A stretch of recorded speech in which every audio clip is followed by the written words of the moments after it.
I was signing to establish a legal trust at the bank when my son walked in, grabbed my arm, shoved me to the floor, and said, "You're confused, old man. This ends today." I said nothing. I lay there for 11 seconds, then I smiled. He did not know that I had set a trap he never expected. Two men stepped forward from the crowd, quietly flashing their FBI credentials. His arrogant smirk vanished instantly as the cold steel handcuffs locked securely around his wrists. "This is Dad's Revenge Stories, and I'm deeply grateful you chose to be here. Tell me, what part of the world are you in right now?" Country City, leave it in the comments. Every answer makes this feel less like a video and more like a conversation. This story contains fictionalized elements included for storytelling and educational purposes. Characters and locations are fictional. The message, however, is worth holding on to. The floor of Millhaven Savings and Trust is cold Italian marble, the kind that holds sound the way stone holds cold, long after the source is gone. I know this because I spent 11 seconds lying on it, 9:28 on a Wednesday morning. I pulled open the heavy glass door, walked to the number dispenser near the entrance, and tore off ticket 47. The machine made a clean, mechanical click. I folded the slip into my breast pocket. The lobby was the way bank lobbies always are at that hour, fluorescent and unhurried. 6 teller windows ran the length of the far wall, 3 of them staffed by tellers who had already settled into the quiet rhythm of mid-morning. HD security cameras sat fixed at each upper corner, angled precisely to leave no inch of floor unaccounted for. Navy blue chairs in 2 rows down the center aisle. Marble floors that gave each footstep back to you slightly louder than the original, as though they were paying closer attention than anyone else in the room. I chose the 3rd chair from the left in the front row. Not the most comfortable seat, the cushion had gone flat, and the right armrest leaned outward, but it gave me a clean sightline to all 3 cameras and an unobstructed view of the entrance. 22 years of tracing money through institutions like this one had made the choice automatic. You sit where you can see what's recording and what's entering. You stop noticing you're making the decision at all. I opened the manila folder on my lap. Inside, documents prepared by Ellen Morrow of Morrow & Associates, elder law, 26 years in practice. The paperwork was for a living trust, a legal instrument that would formally place the Hargrove Orchard on County Road 7 under permanent protective terms. Once executed and filed, no one could transfer, encumber, or sell the orchard by acting in my name without my personally witnessed consent. It was the kind of quiet document that ends certain arguments before they can start. I reviewed the pages without reading them. I already knew every line. While I waited, I noted 2 things without looking directly at either of them. At window 3, a broad-shouldered man stood reading a deposit slip with the focused patience of someone with nowhere else to be. He was not a customer. He was a former county sheriff, 19 years on the job before he retired, and set up a private investigator's practice on the east side of Millhaven. His name was Calvin Reed. We had spent 2 decades on opposite sides of the same professional table. He enforced the law, while I built the cases that gave him something to enforce. I trusted him the way you can only trust someone after you've seen exactly how they behave when the situation becomes genuinely difficult and none of the comfortable options remain. Near the glass doors, a man in a gray jacket studied a home equity brochure with attention it didn't warrant. Joe Whitfield, retired fraud investigator, 20 years in financial crimes across the state. I had known him since 2003, since a case we didn't bring up in polite company. Neither man looked at me. That was exactly right.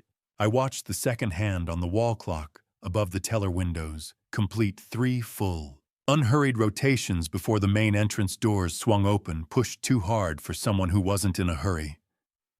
9:41. Nathan. Dark slacks, button-down shirt, a tie sitting slightly off-center in a way that said he had been moving fast before he got here. His jaw was set. His eyes crossed the length of the lobby and found me in under 2 seconds. and whatever composure he'd assembled on the drive over had already started to peel away at the edges.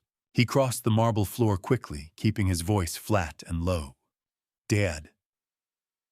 He stopped just close enough to make it personal. "You need to leave. Right now. Whatever you think you're doing here." I did not look up from my folder. "I'm visiting my bank, Nathan. This is not how we handle things." The measured tone was thinning now. The particular erosion of a man who had managed a situation carefully, from a distance for 11 months, and was suddenly standing inside it with no margin left to work with. I closed the folder, set it on my lap, looked up at my son. "I'm sitting in a chair." He grabbed my left forearm. I pulled back, not dramatically, not urgently, exactly the way a man does when he knows precisely what he wants the other person to do next. Nathan's control broke. He shoved me sideways, a flat-palmed push against my shoulder, and I caught the edge of the transaction counter on the way down. Right elbow on marble first, left wrist folding wrong beneath me. The sound wasn't dramatic, just a body meeting stone. I lay still. The marble was cold through the back of my jacket. The fluorescent lights above were that particular institutional white that makes everyone in the room look slightly worse than they feel. I stared up at them and let three things settle into place. Eleanor's oak clock, the one hanging on Nathan's study wall, the one Nathan himself had helped me rehang in August, while I stood on the ladder, and he held it steady below. I thought about what that clock had been recording in the weeks since February. 47 seconds of audio. Calvin had played it for me 2 evenings ago, engine off front seat of his truck, parked behind the hardware store on Clement Street. Nathan's own voice, cold and precise. I will tell you what it said when we reach February. 11 months of breakfasts. 11 months of sitting across a kitchen table from a man who had already decided what to do with me, watching him watch me, giving him exactly what he needed to see, and choosing every single morning not to let him know I had reached my own decision just as clearly and considerably earlier than he had assumed. I let one slow breath out. Then I smiled. At the ceiling, at the cold marble beneath me, at the 11 seconds I had just spent lying in exactly the position I had planned to be in. The man from window 3 stepped out of line. The man near the entrance doors folded his brochure and straightened his jacket. 3 bank employees had their hands on their phones. Nathan stood over me, and for the first time in 11 months, his face showed me something he had not intended to show. It was too late for that now. A man doesn't smile when he hits a marble floor, not unless the floor is exactly where he planned to be. But to understand that smile, you'd need to go back 11 months. You'd need to start with a fire. Eleanor died on a Tuesday in January, which felt wrong. Somehow she had always been a woman of Sundays. I have tried in the time since to find a way to describe her without describing what she looked like, because her face changed over 31 years the way all faces do. But the things she did with her hands and her voice and her time stayed the same from the first year to the last.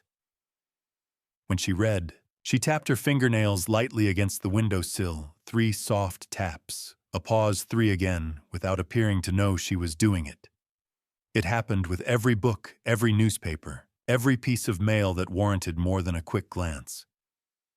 If you pointed it out, she would look genuinely surprised, hold still for exactly 1 page, and then start again. She knew every apple variety in the orchard by name and by season, and she would correct you if you got one wrong. Never sharply, she would simply say the right name once clearly. The way a patient teacher makes a correction feel like additional information rather than a rebuke. Honeycrisp, Fuji, Cortland, Jonagold. She had planted the last row herself the spring before her diagnosis, because she said the orchard needed something younger coming in, or the whole operation would age out from under us. She said, "The important things go in the safe, Thomas." The way other people say goodnight, as a principle she had arrived at once, and never felt the need to revisit. The fireproof safe in the hallway closet was her idea, down to the model number and the bolt-to-wall installation, because she considered a freestanding safe an optimistic gesture rather than a genuine precaution. The orchard's legal structure was also her idea, and it was the most consequential one.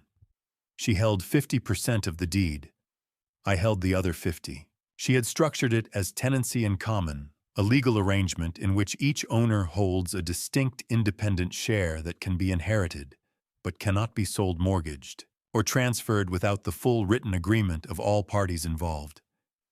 When she died, her 50% would pass jointly to Nathan and Connor.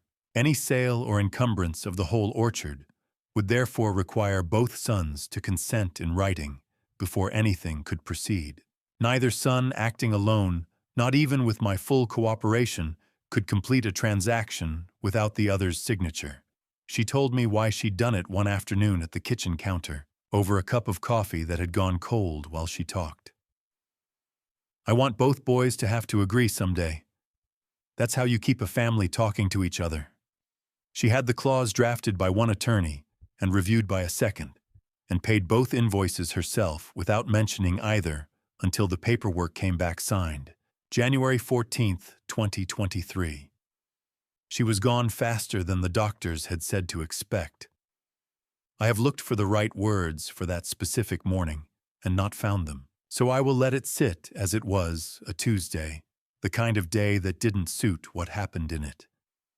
For a long time after, Tuesdays felt off in a way that was difficult to explain to anyone who hadn't spent 31 years waking up next to the same person. 18 months passed. Connor called every Sunday from Seattle, reliable in the particular way of a younger son who suspects you are handling things less well than you let on and wants you to know he is paying attention. Nathan called monthly through the first winter, every 6 weeks through spring, and then without any pattern I could follow with confidence. I kept the orchard running with a hired crew of 3 men who knew the work and needed little direction.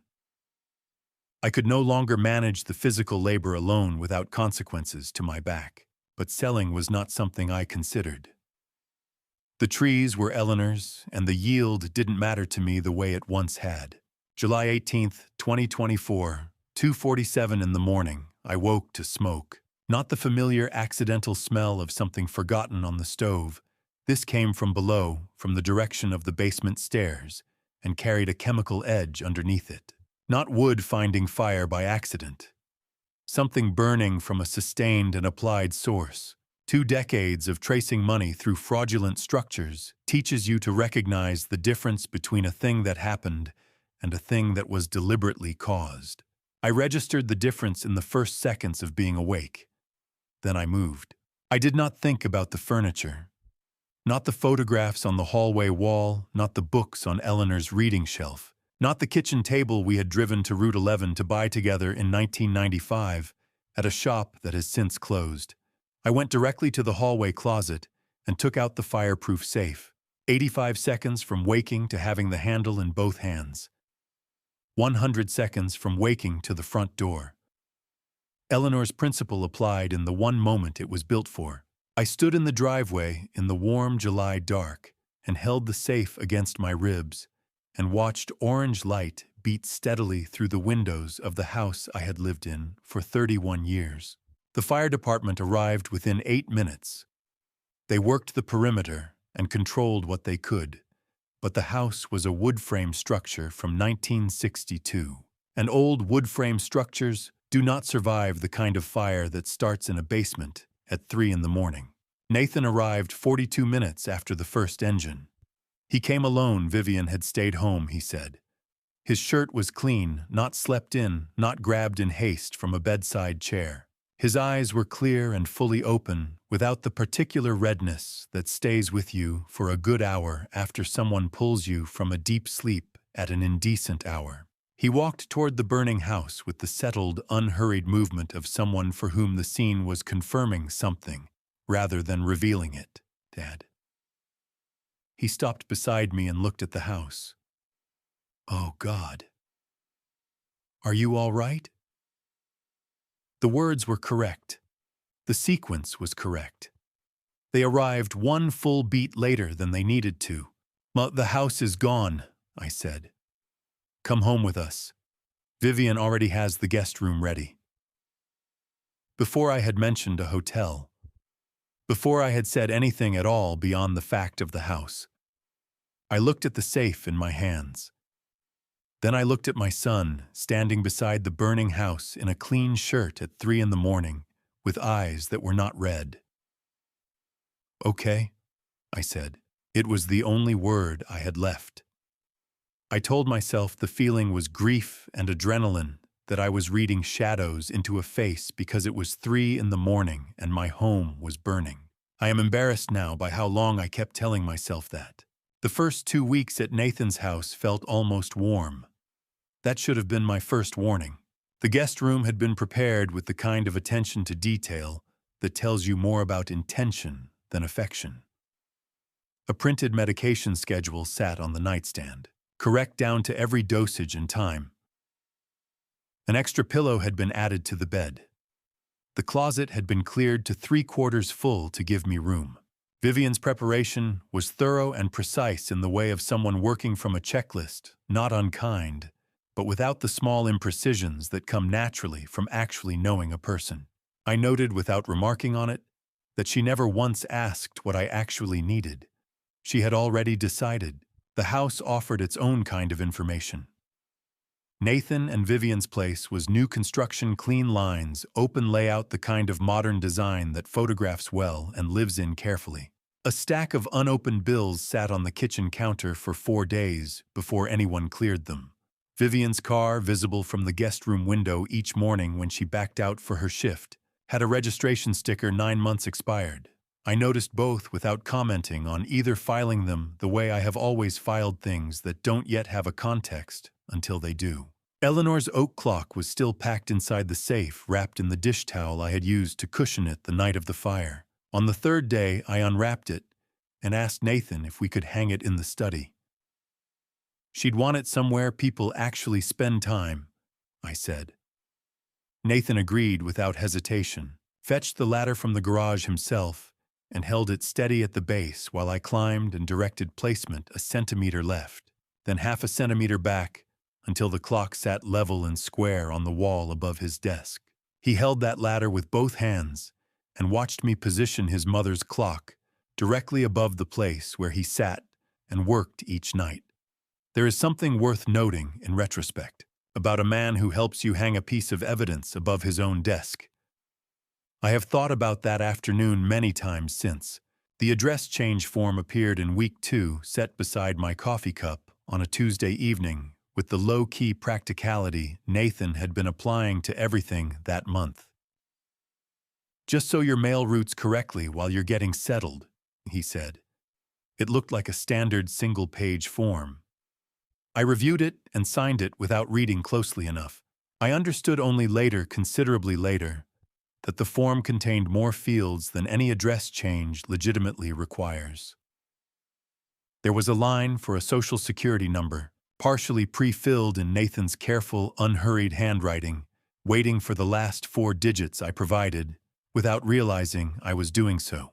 That form was the first piece in a structure that took him 7 more months to finish building. Also in week 2, I opened my Sunday pill organizer and found that my lisinopril, a 10 milligram blood pressure tablet I had taken every morning for 7 years. A pill I had held in my palm enough times to know its exact weight and texture had been replaced.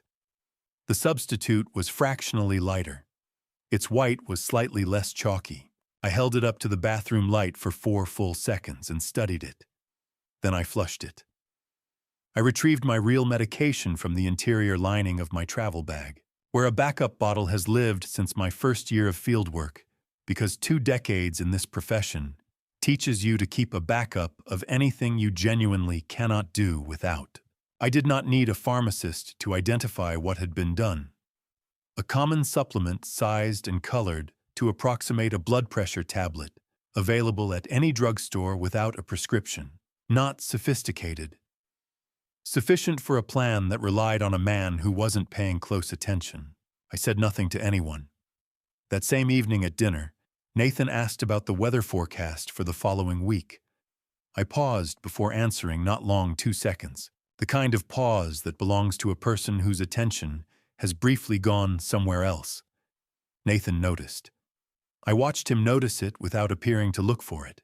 The performance began in that kitchen at that quiet table at exactly that moment. It cost me nothing except the sustained discipline of someone who has spent 22 years watching other people perform confusion for investigators and knows precisely what the genuine article looks like from the outside. Every Sunday after that substitute down the drain real pill from the travel bag, Nathan was watching for signs the change was taking effect. I gave him exactly what he was watching for. In the weeks that followed, Nathan asked natural questions about the orchard, the annual yield, the crew's schedule, what I imagined for the property's future. I answered each one directly. He was my son, and these were the reasonable questions of a son whose mother had loved those trees, and I had given him no reason yet to expect anything other than an honest answer. Thursday, September 5th, a thick envelope arrived from Hargrove Valley Development Group addressed to me. Nathan intercepted it at the front door, a habit that had formed quietly over the previous weeks, the mail always appearing pre-sorted on the kitchen counter by the time I saw it. He opened the envelope standing at the kitchen counter, while I sat in the adjacent room with a book open on my lap. I watched his back go completely still. It was not the stillness of surprise. It was the stillness of a man receiving information that has just reordered everything he was planning to do next and in what sequence. He stood at that counter for 11 seconds. Then he folded the envelope shut, slid it into his jacket pocket, and walked out of the kitchen without a word. "Anything important?" I asked. "Just junk," he said without turning around. That evening at dinner, Nathan asked very quietly, the way a person asks a question they have been carrying for several hours, whether I had ever thought about selling the orchard. "A real offer," he said. "Something worth considering seriously." I told him the truth. Eleanor had left me her half under tenancy in common. I could not sell without Connor's written agreement, and even if I could, I would not want to. "Of course," Nathan said. "I was just curious." He reached across the table and refilled my water glass without being asked. I went to sleep that night believing it had been a good conversation. I didn't know that Nathan had already read a developer's number in that envelope, a figure large enough to permanently rearrange the priorities inside his head. Everything that came after grew from the moment he read it, and decided that I was an obstacle rather than a father. October brought the first frost, and something else, a change in the air of that house so gradual, I kept trying to explain it away as weather. My mail started arriving pre-opened. Not all of it, and not always, but enough to establish a pattern. A statement from the county auditor's office, a letter from the attorney still wrapping up Eleanor's estate, a piece of correspondence from the orchard keeper I'd hired forwarded from my old address. The first time it happened, Nathan explained without being asked. "I thought it was a utility bill. I didn't want you bothered." I accepted this. The second time, neither of us mentioned it.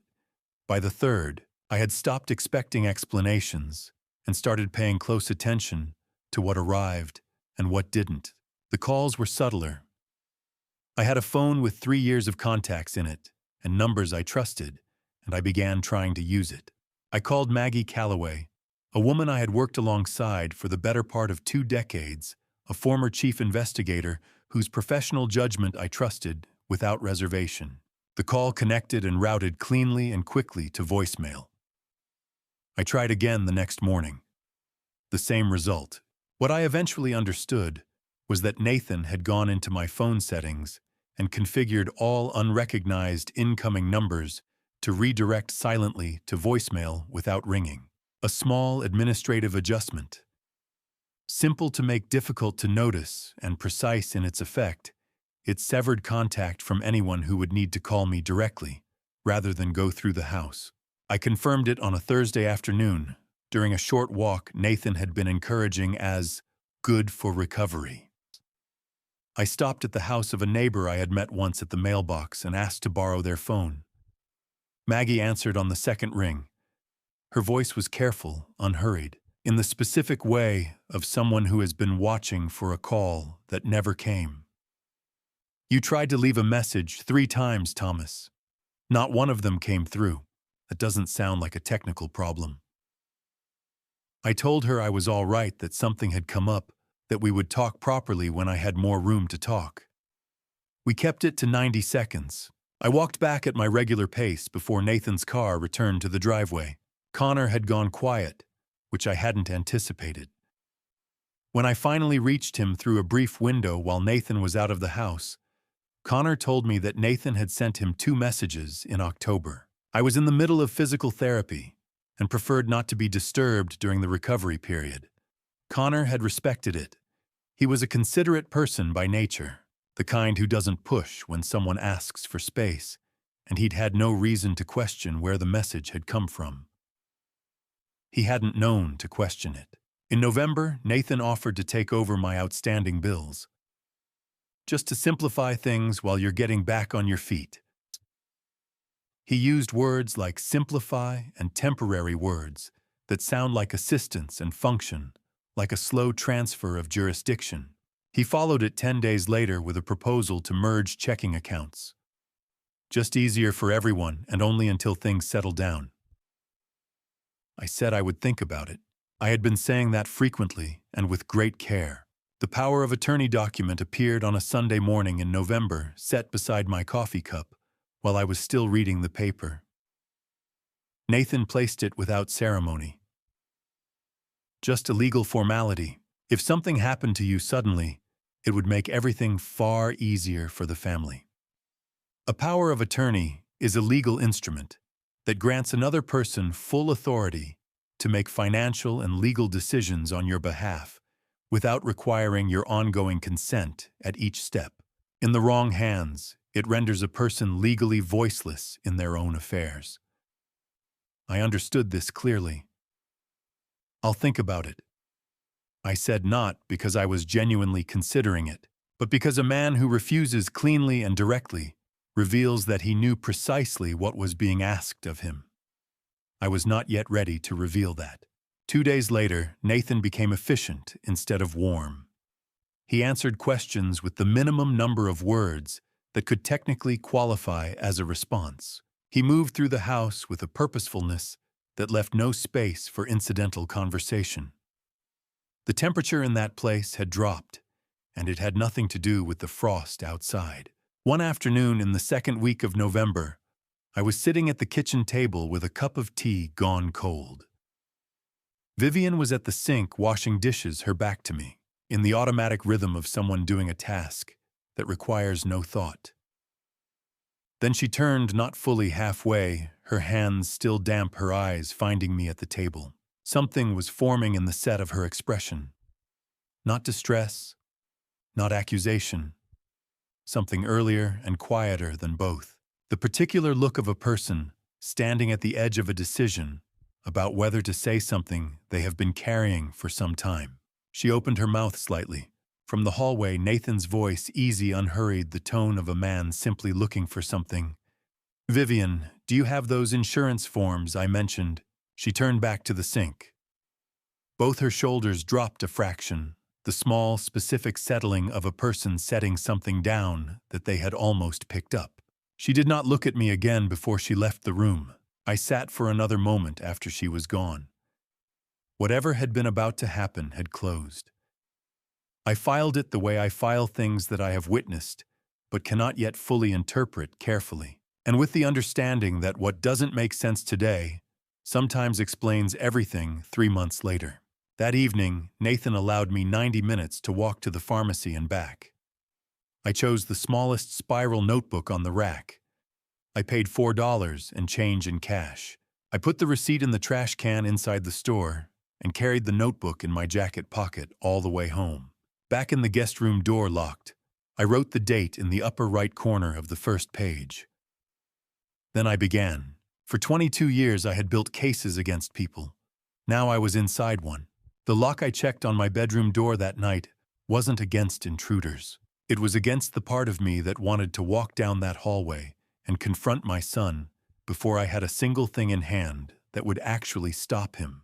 By the first week of December, I had not spoken freely to either of the two people I trusted most in 7 weeks. That was not a coincidence. Nathan had been driving me to every pharmacy trip since October, casual about it. At first, just a son making sure his father didn't need to manage alone, and then a settled routine, and then a routine so established that neither of us named it anymore. He would wait in the car with his phone and drive back. I would collect what I needed and return within the agreed window. The arrangement had a practical surface to it, and I had never objected out loud. What I had been doing from the 3rd week was paying careful attention to what kind of calls he took while I was inside and how long they typically ran. On the morning of December 4th, his phone rang as we turned into the CVS parking lot. He glanced at the screen, held up one finger in my direction, and stayed behind the wheel. A client call, his voice settling into the measured, moderately warm register he used for that particular kind of conversation. He waved me toward the entrance. I got out and walked in. I went to the pharmacy counter first and collected my prescription from the pickup window. Then I walked to the electronics section at the far end of the store. A prepaid tablet sat on the bottom shelf between two more expensive models. Entry-level Wi-Fi and cellular capable in a modest box. I picked it up, carried it to a self-checkout register, and paid $37 in cash. I did not take a receipt. I slid the box inside my jacket against my ribs before I pushed through the automatic doors. Cash for anything you don't want attached to your name. 22 years of working financial cases in other people's jurisdictions teaches you that early and thoroughly. Nathan was still on the call when I got back to the car. He lifted his chin in acknowledgement. I sat down, fastened my seatbelt, and looked out the side window at the parking lot. He wrapped up the call 3 minutes later. We drove home without incident. In the guest room door locked, I sat on the edge of the bed with the tablet balanced on my knees. I connected it through a cellular network instead of Nathan's home Wi-Fi, another field habit, because you use your own signal when you don't know who administers the network. I created an account under a name that was not mine from an email address that took 3 minutes to build, and placed a video call to Connor's number in Seattle. He answered after 2 rings. The relief on his face was immediate and genuine, visible even through the small screen. He leaned forward. "Dad, I've been..." He stopped, reset. "Are you all right?" I told him I was. I asked when Nathan had last been in contact. Connor said Nathan had messaged him twice since October, the first time to say I was in physical therapy and managing well. The second, to say I was still resting and preferred not to receive calls during the recovery stretch. Connor had waited it out. He was not the kind of person who pushes when he's been told someone needs space, and he'd had no reason then to question who had sent the message or whether its contents matched reality. He had been trying to think of an approach for 3 weeks. I laid out what I had in order without commentary. The mail arriving opened. The phone settings that routed unknown numbers to voicemail before they could ring. The neighbor's landline I'd had to use to reach Maggie. The address form with the partially pre-filled SSN field. The power of attorney proposal Nathan had placed beside my coffee on a Sunday morning in November. The temperature change in the house that arrived 2 days after I said I would think about it. Connor listened through all of it without interrupting. When I finished, he said, "Then I'm flying down. I can be there tomorrow." "Not yet." I kept my voice low and level. "If you walk through that door before I've built something solid, Nathan closes every opening I have. I need time to assemble something he cannot explain his way around. Give me 2 months." A silence on the small screen. Connor's expression was the controlled stillness of a younger man who has just been asked to be patient about something that requires the opposite. 2 months, Dad, and then I'm in the car, whether you say so or not.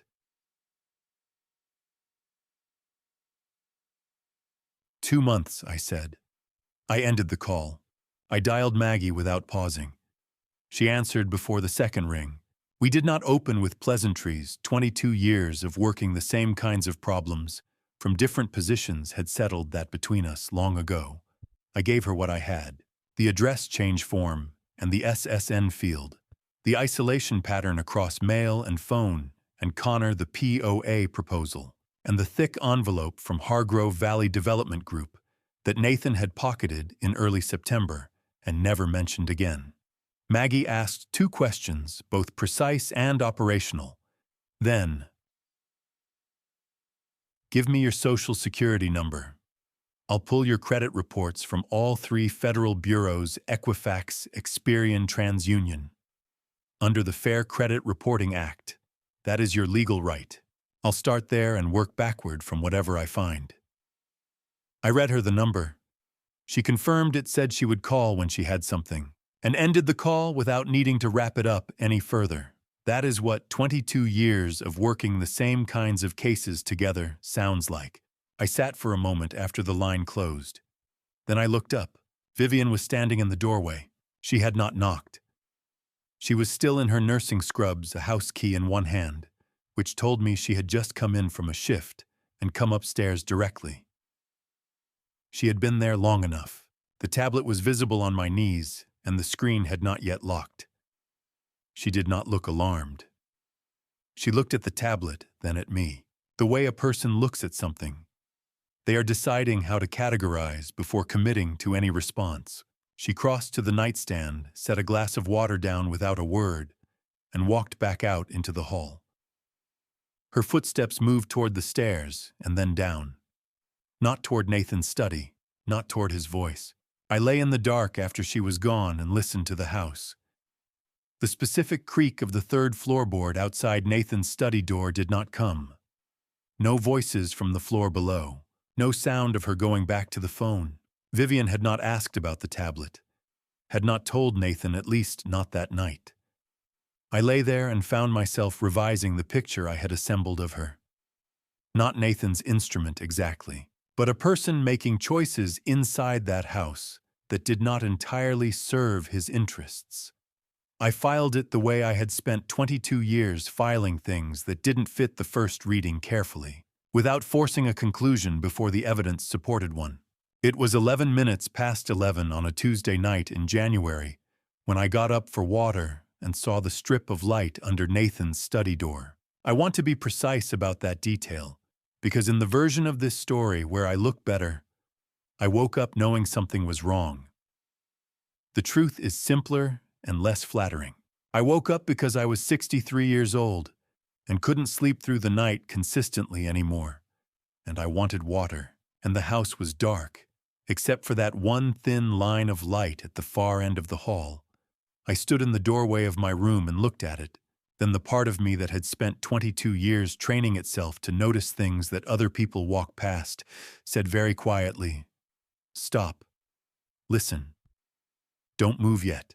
I moved down the hall in the way I had learned to move in buildings, where I wasn't supposed to be heard close to the wall, avoiding the center of the floor, where old houses store their complaints.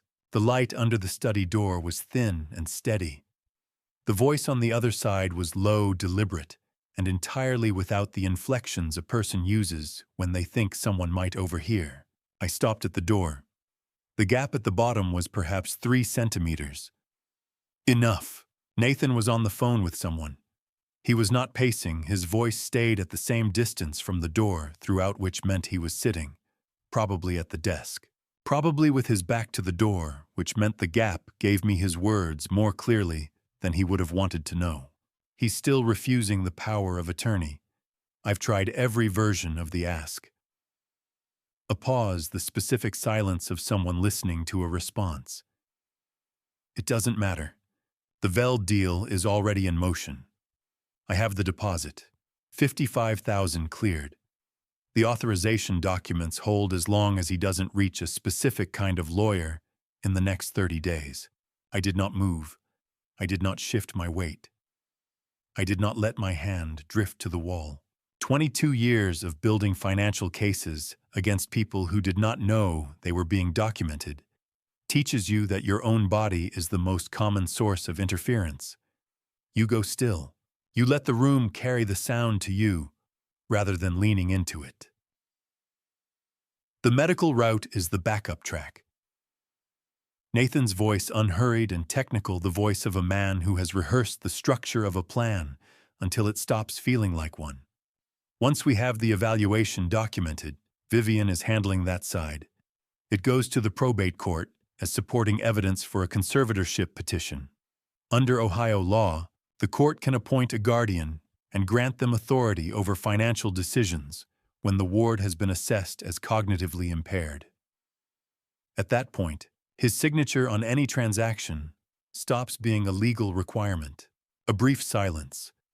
Then something that was not quite a laugh, short, low, without warmth or embarrassment, the sound of a person acknowledging something privately convenient. He thinks he's still sharp. He's a 63-year-old widower who fell apart once already when his wife died. We just need the right moments documented correctly. The voice stopped. The call was done, or at least that part of it was. I could hear the faint sound of Nathan shifting in his chair. I counted to 30. Not in my head, I moved through each number with the specific deliberateness I had used in hundreds of building searches over the years. Because men who are trained to count slowly under pressure count slowly even when their hands are telling them to move. At 30, I turned. I walked back toward my room along the outer edge of each step, where the wood sits closer to the structural beam beneath and doesn't carry enough flex to make a sound. A habit from a building search in 2009 that I had never stopped using. I reached my doorway and stepped inside. I sat down on the edge of the bed. My hands were completely still in my lap. The particular kind of still that I recognized from the worst moments in 22 years of difficult work. The moments when a case stops being professional and becomes personal. When the knowledge you've just acquired is no longer something you can hand off to a senior investigator or file through the proper channel and walk away from. When it is yours to carry forward, because there is no one above you to hand it to. I sat with that for a moment. Then I reached under the mattress where I keep the notebook when I am not writing in it, and I opened it to the next blank page. I wrote the date at the top, January 7th, 2025. Then the time 11:12 p.m. Then I wrote what I had heard in the order I had heard it, in the plainest language I could manage, not interpretation, not analysis, just the words as they had come through the door. POA refused. Veld deposit 55,000 cleared. New line. Probate court. Conservatorship petition. Vivian medical documentation. New line. Evaluation to be filed as supporting evidence. Guardian appointed by judge. My signature no longer required. I read it back once. Then I wrote one more line at the bottom of the page. I cannot do this alone. I sat and looked at those 6 words for longer than I usually allow myself to look at difficult things. Then I closed the notebook and put it back where I keep it. 2 things were clear by the time I did that. First, Nathan had already committed acts serious enough to put him in front of a federal judge, wire fraud, identity theft through the credit accounts. And now, a conspiracy to fraudulently establish legal guardianship using fabricated medical documentation. Second, what I had heard through a door in the dark was not yet evidence. It was my account of a conversation heard through a gap at midnight by a man Nathan would spend considerable effort portraying as cognitively unreliable. I needed something that existed independent of my memory. Something recorded, fixed, verifiable, something that a court could play in a room while Nathan sat in it and had nothing to say. And I was going to need to build it with the patience that had made me good at this work, and the discipline not to confront a man before you are genuinely ready to finish the confrontation. Before I go any further, if you're still with me, drop the number 7 in the comments right now. Just the number. That's all I need to know you're here. A quick note. This story contains some fictionalized details shaped for storytelling and educational purposes.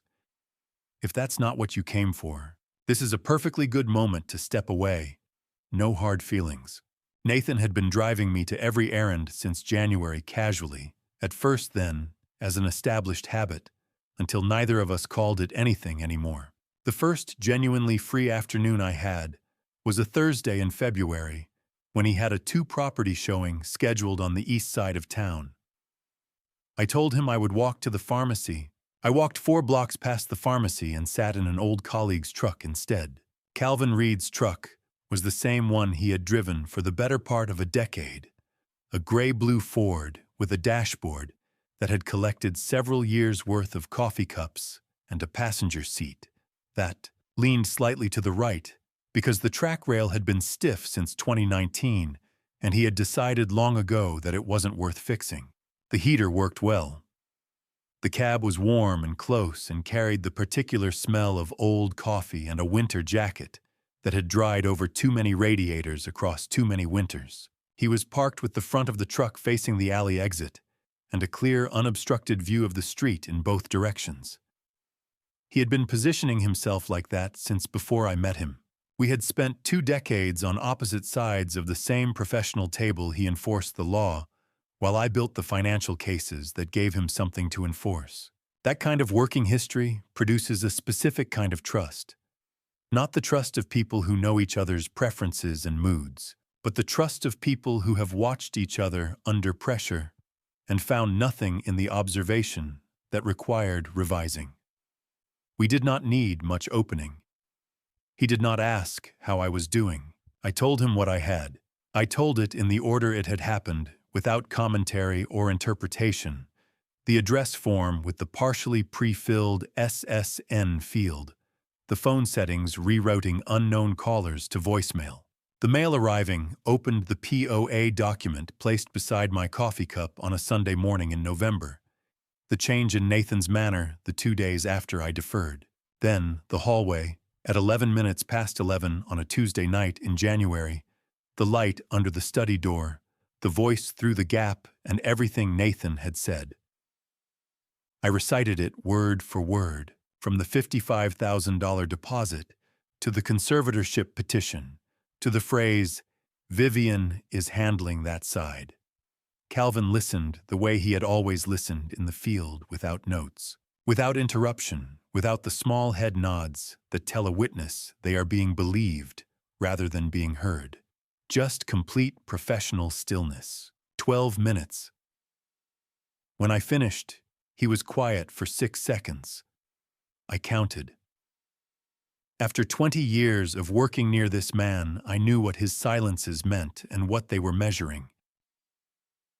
3 simultaneous federal crimes, he said. Identity-based financial fraud on the credit accounts, and I will bet there are already accounts open in your name you haven't seen. Real estate fraud on the Orchard transaction. The POA he's presenting to that investor is unauthorized, and he knows it. And conservatorship fraud, using fabricated medical evidence to manipulate a probate court. Any one of those alone lands hard. All 3 documented together is the kind of case file a federal judge reads very carefully and doesn't put down. Sharon, I don't want to judge yet, I said. I need something that no one in that courtroom can dismiss as a confused old man misinterpreting a midnight hallway conversation through a closed door. Calvin looked at me for a moment, in the way he always looked at a problem when he was already past the problem and thinking about the solution. Then he asked about Nathan's working space, specifically whether Nathan used any one room consistently and at what hours. I told him about the study. Nathan worked there most evenings, often past 9 with the door closed. Calvin asked whether there was anything in that room I had placed there myself. Something of mine in his space before any of this began. I thought of the clock before he finished the sentence. Eleanor's oak clock. I asked Nathan to hang it in the study when I moved in last August. She would have wanted it somewhere people actually spent time. Calvin nodded once. I know a watchmaker on 5th Street, former colleague, runs a legitimate repair shop. If you brought the clock in for servicing, we could have it ready within 2 days. He paused in the specific way he pauses before stating something he has already thought through completely. Ohio operates under one-party consent for recordings under state law. Any participant in a conversation can legally record it without the other party's knowledge or agreement. As a resident of that household, you qualify. But I want to be honest with you about the primary purpose. If Nathan's voice ends up in a courtroom on disputed audio, his attorney will spend months contesting the context. If a woman who lived in that house comes forward voluntarily, on her own terms, with her own account of what she witnessed, that is a fundamentally different quality of testimony. The recording is for her. It gives her something fixed and verifiable that she cannot tell herself she misunderstood. I understood. The clock was not built for a judge. It was built for the moment when Vivian could no longer maintain the distance between what she had been told and what she actually knew. 4 seconds of quiet in the truck cab. I thought about Eleanor wrapping that clock in a dish towel before every move we made over 30 years, because she said that some objects were worth the inconvenience of handling carefully. I thought about how she had never used the word careful as a sentiment. She had always meant it as a specific instruction about what to do with your hands. She would have used every tool available, I said. It's what she always told me. We worked through the rest the way two people work through things when they have done this kind of planning before, and know that speed is the least valuable part. Maggie would continue the financial investigation, credit report, analysis, account, trail, documentation, anything recoverable through official federal records. Calvin would handle the clock and manage the recording equipment through the watchmaker. Joe Whitfield, a retired fraud investigator I had worked alongside intermittently for 2 decades, a man with a specific institutional knowledge of how financial crimes are constructed and disguised, would be available for the final stage. Calvin would bring him up to speed. I checked the time and told Calvin I needed to start back. Nathan's showing had been scheduled for 2 hours, and I had spent 40 minutes of my walk already. We did not make any formal gesture of agreement.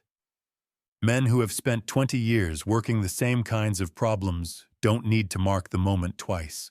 I walked back along the same 4 blocks at the same pace I had used going out. I turned into Nathan's driveway 12 minutes before he returned. The study light was already on. Nathan's silhouette showed through the gap in the curtains, seated at the desk, leaning slightly forward, the posture of a man working on something he considered important. And on the wall behind him, in the fading light of the February afternoon, Eleanor's clock.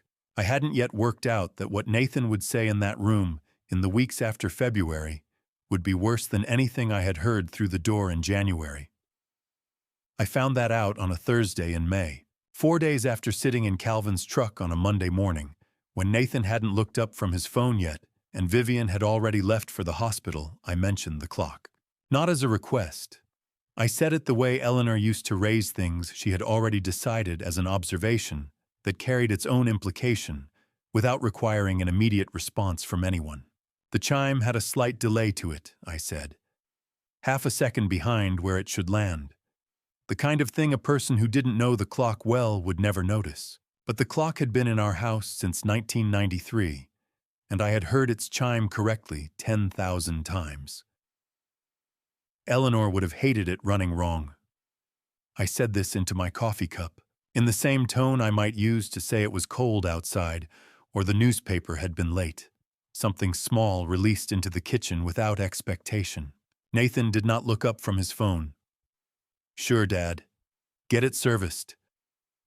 The 5 words of a man who has no idea yet why that particular piece of information is going to matter. I took the clock down from the wall myself. I reached both hands up and settled them around the case the way you hold something that belonged to someone you miss, not because the object is fragile, but because the care is the point, and the point has nothing to do with the object. Eleanor had wrapped this clock herself before every move we ever made. She had said once that some things deserved to be handled as though they would not be coming back. I carried it out to the car, set it on the passenger seat with the face up, and drove to 5th Street without stopping. Millhaven Fine Timepieces occupied a narrow storefront between a dry cleaner and a vacant insurance office. The front window was clean and simply dressed 2 pocket watches on velvet stands, a handwritten card about battery replacement. The bell above the door was the old-fashioned mechanical kind, attached to a lever arm with a sound that belonged to a previous century. There was a man at the front counter working on a wristwatch movement through a loop, and he did not look up when I came in. Real work. A real shop. In the same location, long enough for the floor to have worn shallow grooves in front of the counter. The kind of business run by someone who learned the trade from someone else who learned it properly. Calvin came out from the back.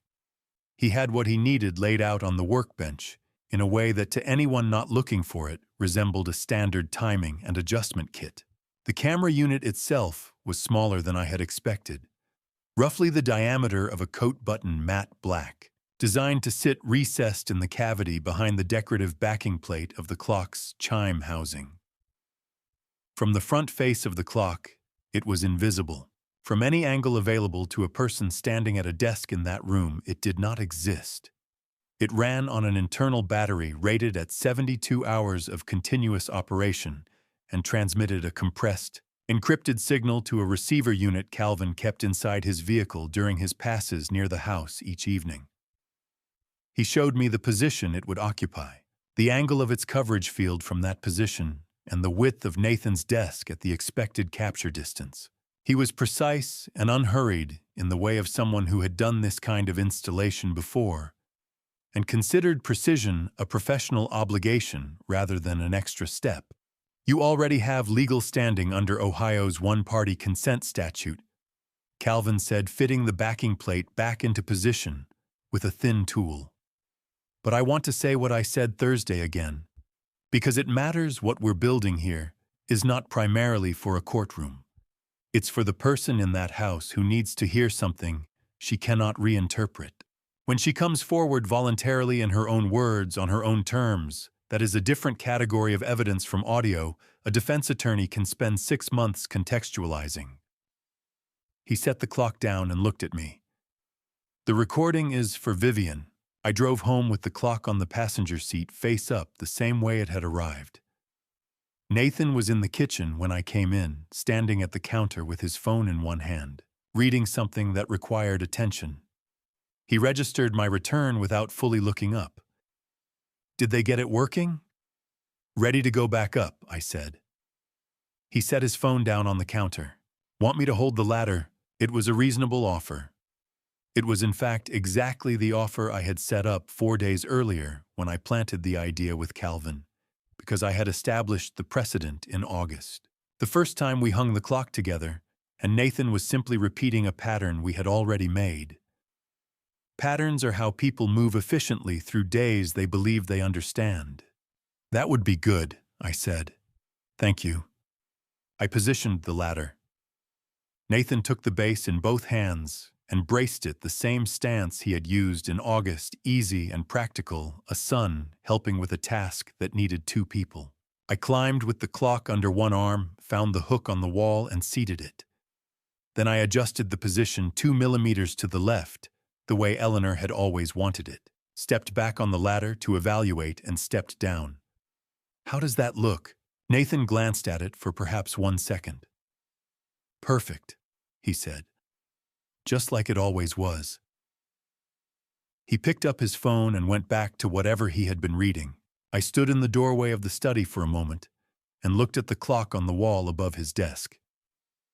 Ticking correctly now, half-second delay resolved, positioned exactly where Eleanor had decided it belonged.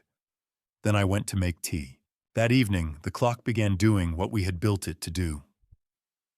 Calvin made his first pass at 9:45, parked half a block south for 17 minutes, and then moved to an alternate position 3 streets over. He would rotate his positions on a schedule that varied in timing and location.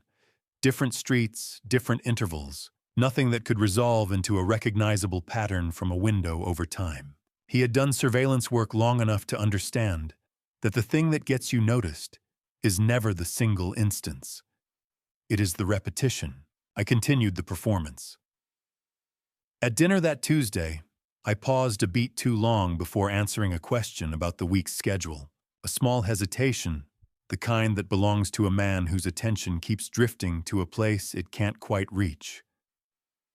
I watched Nathan's eyes move to me, and then away in the brief, practiced assessment he had been running since September. I gave him just enough to confirm what he already believed, enough to sustain his narrative, not enough by a significant margin to be real. What the role cost me was something I hadn't anticipated and couldn't quite name at the time. Every morning I sat across the table from Nathan and allowed him to believe the confusion was genuine. I gave up something small that I could not reclaim at the end of the day the way you reclaim sleep. The clock is listening, I told myself each night after I locked my room. And what a man says when he believes he is the only clear mind in the room is almost always the most truthful thing you will ever hear from him. By the second week of February, Maggie had been working the financial trail for 3 weeks. When she called on a Monday evening, I locked the guest room door and sat on the floor with the tablet balanced on my knees. She was not one for preamble when she had something. 22 years of working the same kinds of problems from different positions had settled that between us early, and it had never needed revisiting. She opened by putting a document on the screen, a screenshot of the first line item she had found, the one that told her everything about the method even before she understood the full scale of it. She first national platinum, she said. Opened August 12, 2024. Account holder Thomas R. Hargrove. She gave me a moment to look at the date. August 12th, 2024, 6 weeks after I had moved into Nathan's house. Authorized contact on the account Nathan Hargrove. Outstanding balance $22,000, and you have no memory of opening this account. It was not a question. I confirmed it anyway. The Social Security number used to open it matches the one you gave me, she said, which is the one on the address form you signed in week 2. He used the partial pre-fill you completed to establish a credit identity in your name. Once the first account was open and aging in good standing, the remaining accounts were straightforward to build. By the end of February, 10 days of additional work on Maggie's part. Running queries through federal record systems she had used for decades. There were 9 credit cards and 5 personal loans, carrying a combined outstanding balance of $148,000. Nathan was listed as the authorized contact on every account. Maggie had located 17 documents bearing what appeared to be my signature account applications, authorization letters, consent forms for limit increases. She had sent 3 of the signatures to a forensic document examiner she had used in a federal case 12 years earlier, a woman now in private practice whose assessments had held up in court more times than Maggie could count. The examiner's response was measured and specific. The signatures were close, skilled work, consistent in pen pressure and baseline angle made by someone who had clearly studied the original carefully and over time. But not close enough for a federal proceeding. There were inconsistencies in the terminal strokes, the exact pressure footprint at the end of each letter that would not survive a qualified examiner under oath. I sat with the total for a moment. $148,000 accumulated under my name in my name, using 4 digits I had written on a form at a kitchen table because my son had handed it to me. I am not a man who makes a habit of thinking about money in personal terms, but I am 63 years old, and I understood what that number represented when I converted it into years. It was a particular kind of arithmetic that does not need to be said out loud to be fully felt. Where did the money go? I asked. Maggie had run the outflow analysis across 4 months. The majority of the funds transferred from the credit accounts had moved to a private real estate investment vehicle, a closed fund that had ceased operating 3 years earlier. She had confirmed Nathan's name in the investor registry from the fund's final reporting period. He had placed capital into it. The fund had failed. He had lost what he put in. The transfers from the fraudulent accounts were not enrichment. They were reconstruction money moved into a vessel that had already sunk, because allowing the loss to surface in visible places meant answering questions Nathan could not afford to answer. The remainder of the outflows, a recurring pattern she had traced across the same 4-month window, were payments to a private account she described as consistent with a creditor outside the formal banking system, not an institution. The kind of arrangement that accepts money without generating documentation that travels through standard channels. "He is not spending this on himself," Maggie said. "He's making it disappear in very specific directions. Someone is being kept quiet, Thomas. Whatever they know, it has been worth paying for across months." She stopped. Then, "He used the form you signed in week 2 to get the last 4 digits he needed. Everything he built came from that one field on one page. But I want to say this clearly. The money is not going somewhere comfortable. The pattern is not a man enjoying access to other people's funds. It is a man trying to prevent a specific outcome from becoming visible. He is running out of ways to prevent it." I closed the tablet after the call and sat in the dark for several minutes. Then I went down for dinner. Nathan was already at the table. He waited until the meal had settled, until the easy, quiet rhythms of the table had been established, and then he mentioned, almost as an aside, that he had spoken informally with a medical colleague recently about memory. A few observations he had been keeping to himself for a while, things he hadn't wanted to raise until he had something more concrete. He thought a formal evaluation might be worth considering, just to have a baseline on record. For everyone's peace of mind. "I feel fine, Nathan," I said. "Of course you do," he said. He said it with genuine warmth, a son's patience, nothing in his voice that could be called unkind. But that's often how it presents in the early stages.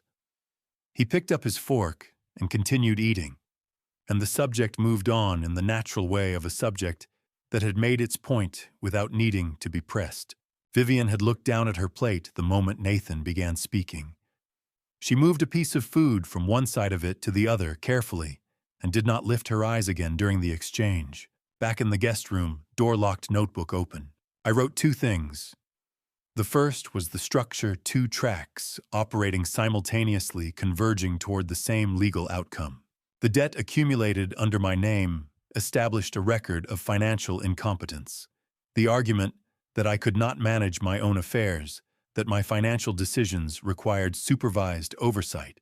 The medical evaluation Nathan had just announced he was pursuing would establish a record of cognitive decline, the argument that my own testimony and expressed wishes were not reliable. Neither track alone was decisive in a probate court.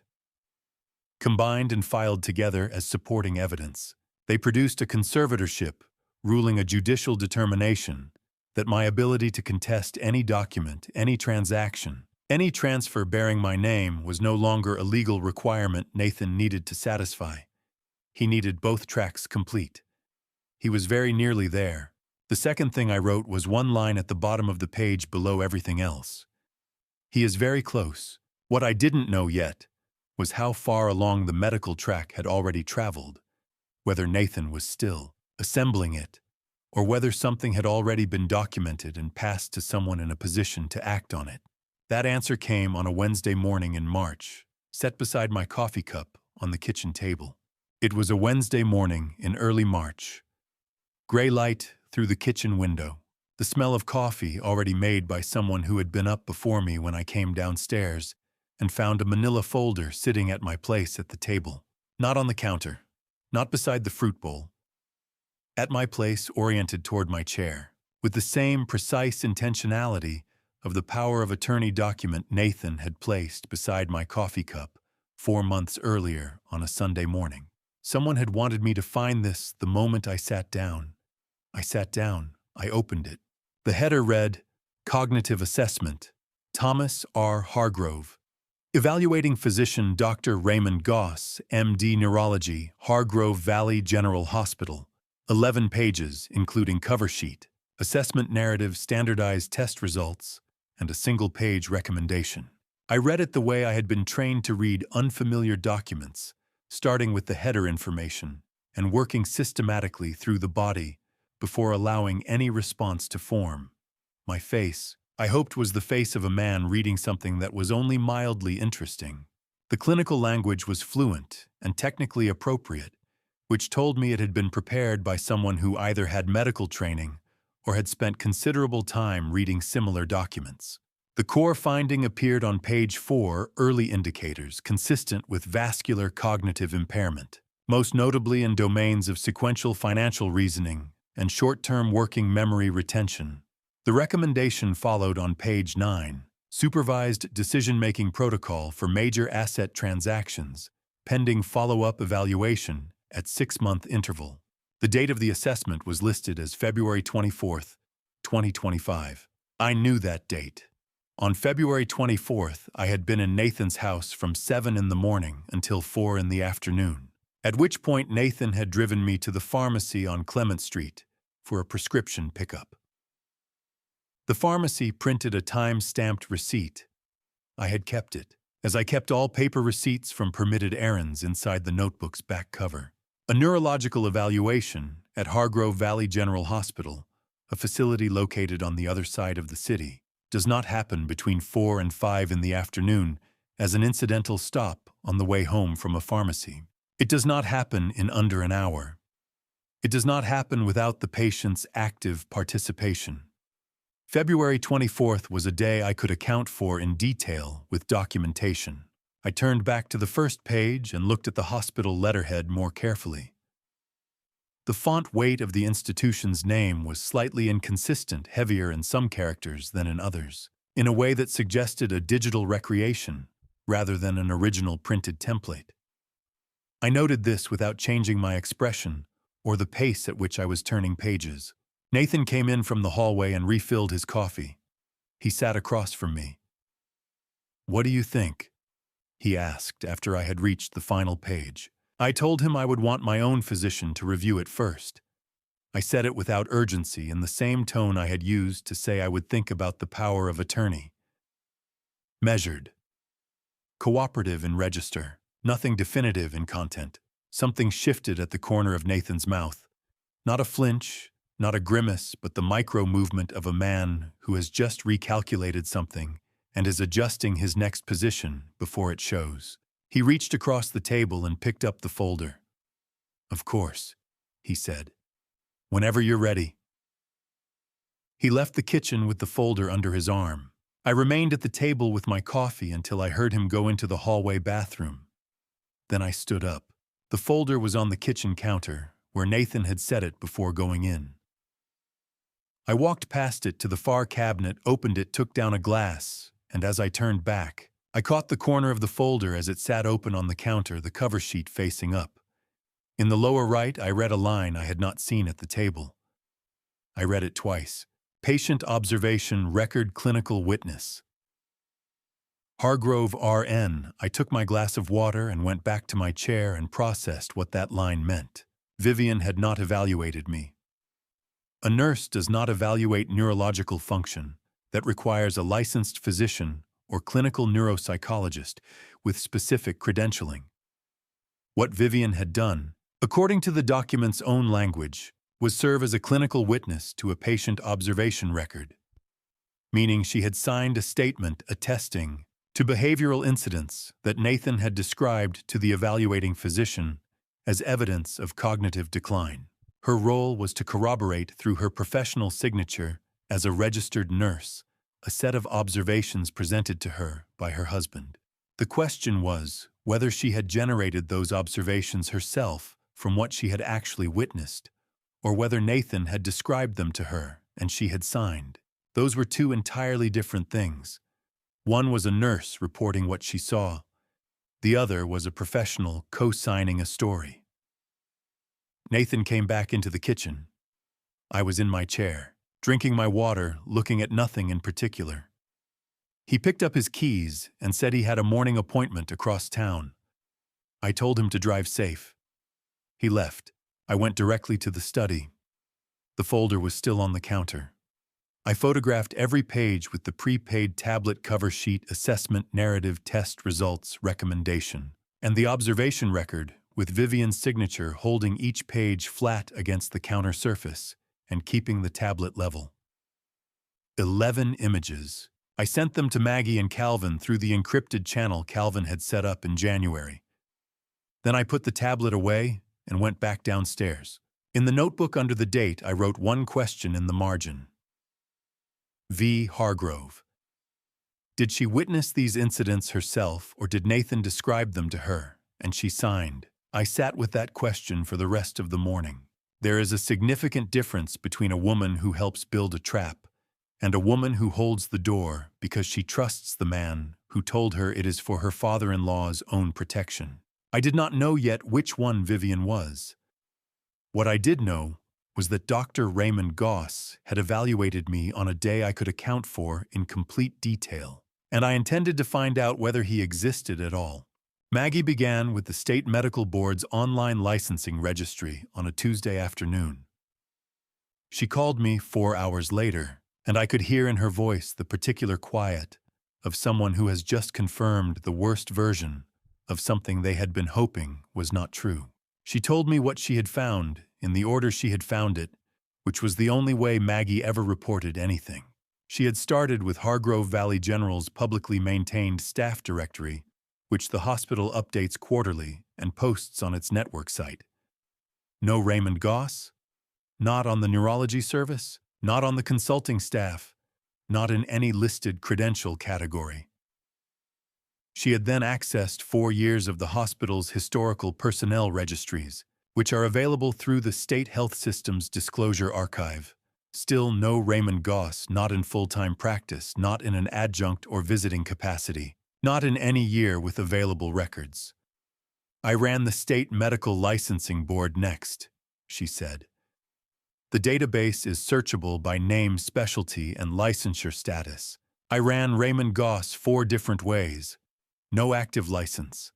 No expired or lapsed license. No record of a disciplinary removal that might explain the absence. No name close enough to suggest a transcription error in the original document. She let a moment pass. He does not appear to exist as a licensed physician in this state. Based on what I have checked, he may not exist as a licensed physician anywhere.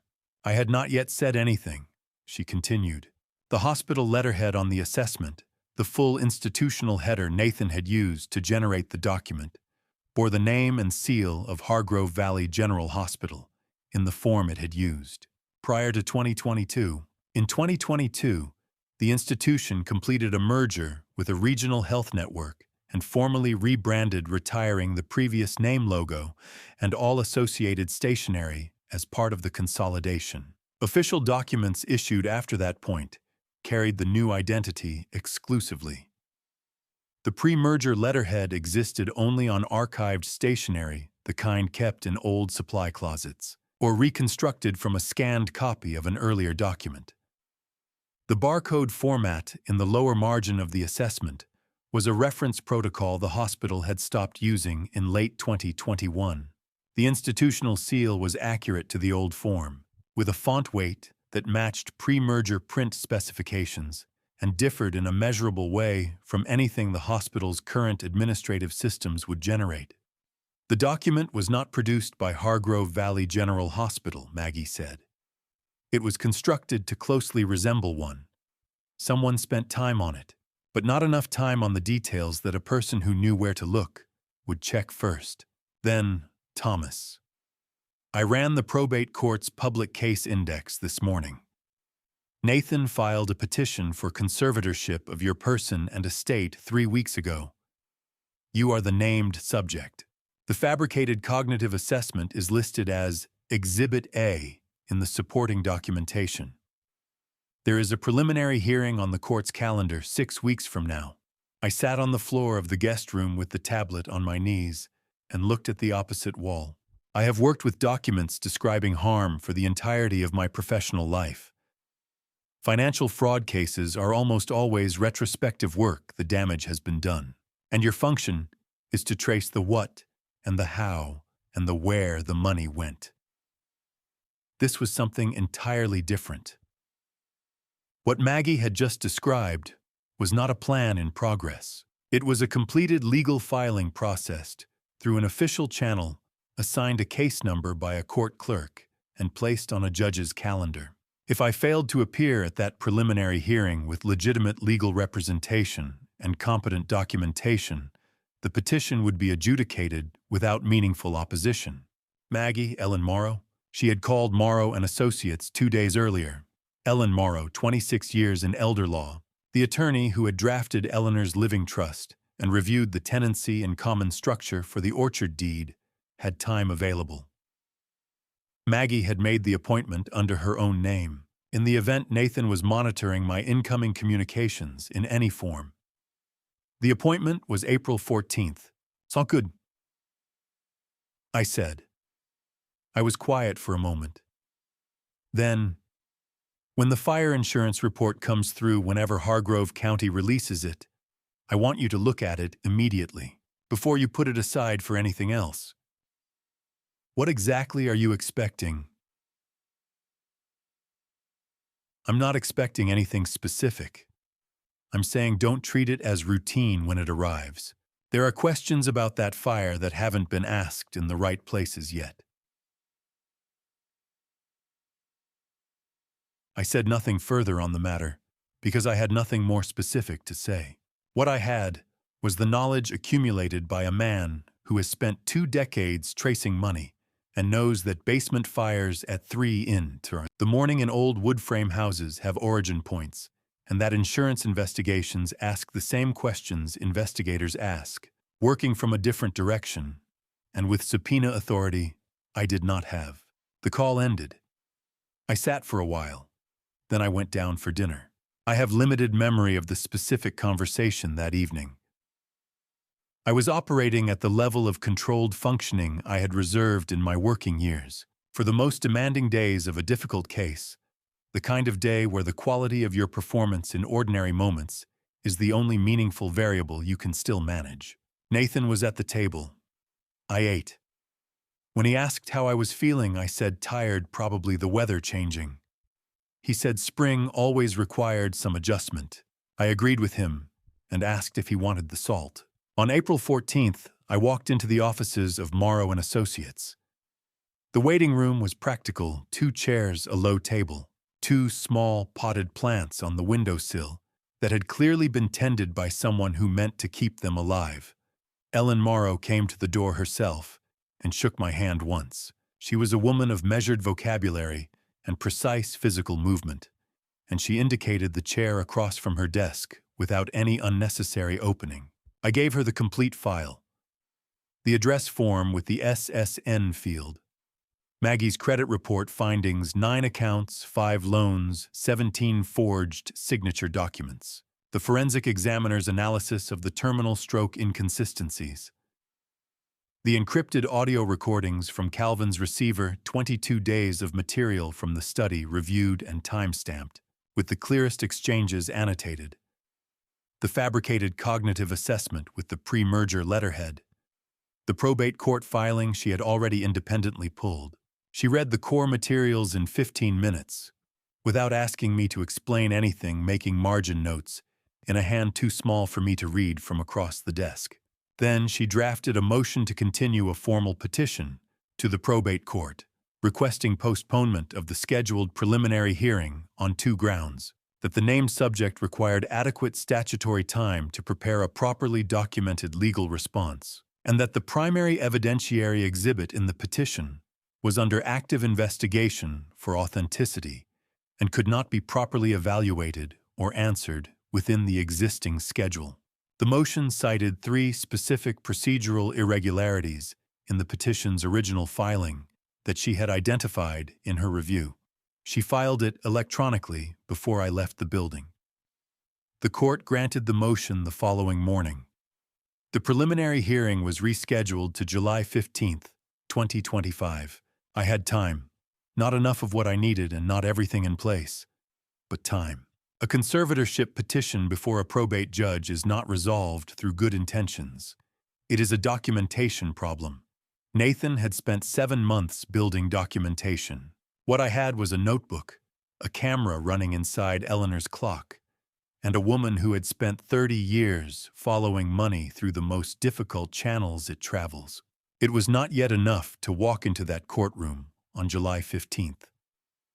But there was something I had not yet found, something that had been sitting 12 feet from where I slept every night, in a drawer in Nathan's study that he had in recent weeks stopped being careful about. Before I show you what was inside that drawer, and I promise it changes everything, leave the word fire in the comments. If you've come this far, you've earned what comes next.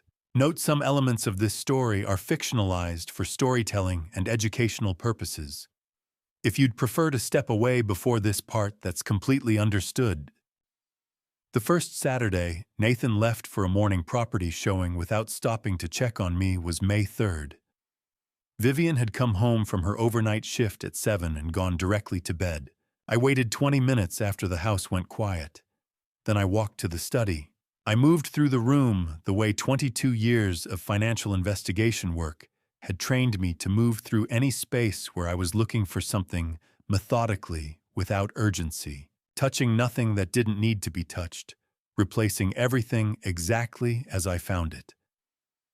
The objective is never to take anything, it is to leave no evidence that a search occurred.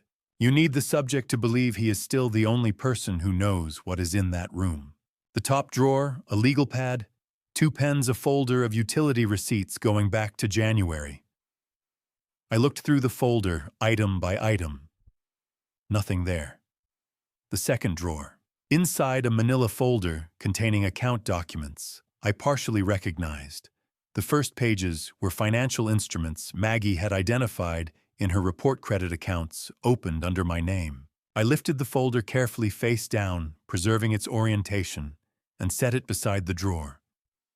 Beneath it was a commercial-sized envelope opened along the top, addressed to me at my previous address, 1142 Sycamore Ridge Road, with a Keystone Home Insurance return address in the upper left corner. The postmark read, October 2024. I had been living in this house since the previous July. I had never seen this envelope before. 6 pages inside. Preliminary Fire Investigation Report. Covered property 1142 Sycamore Ridge Road. Date of loss July 18th, 2024. I read it from the beginning. Point of origin. Lower storage area basement.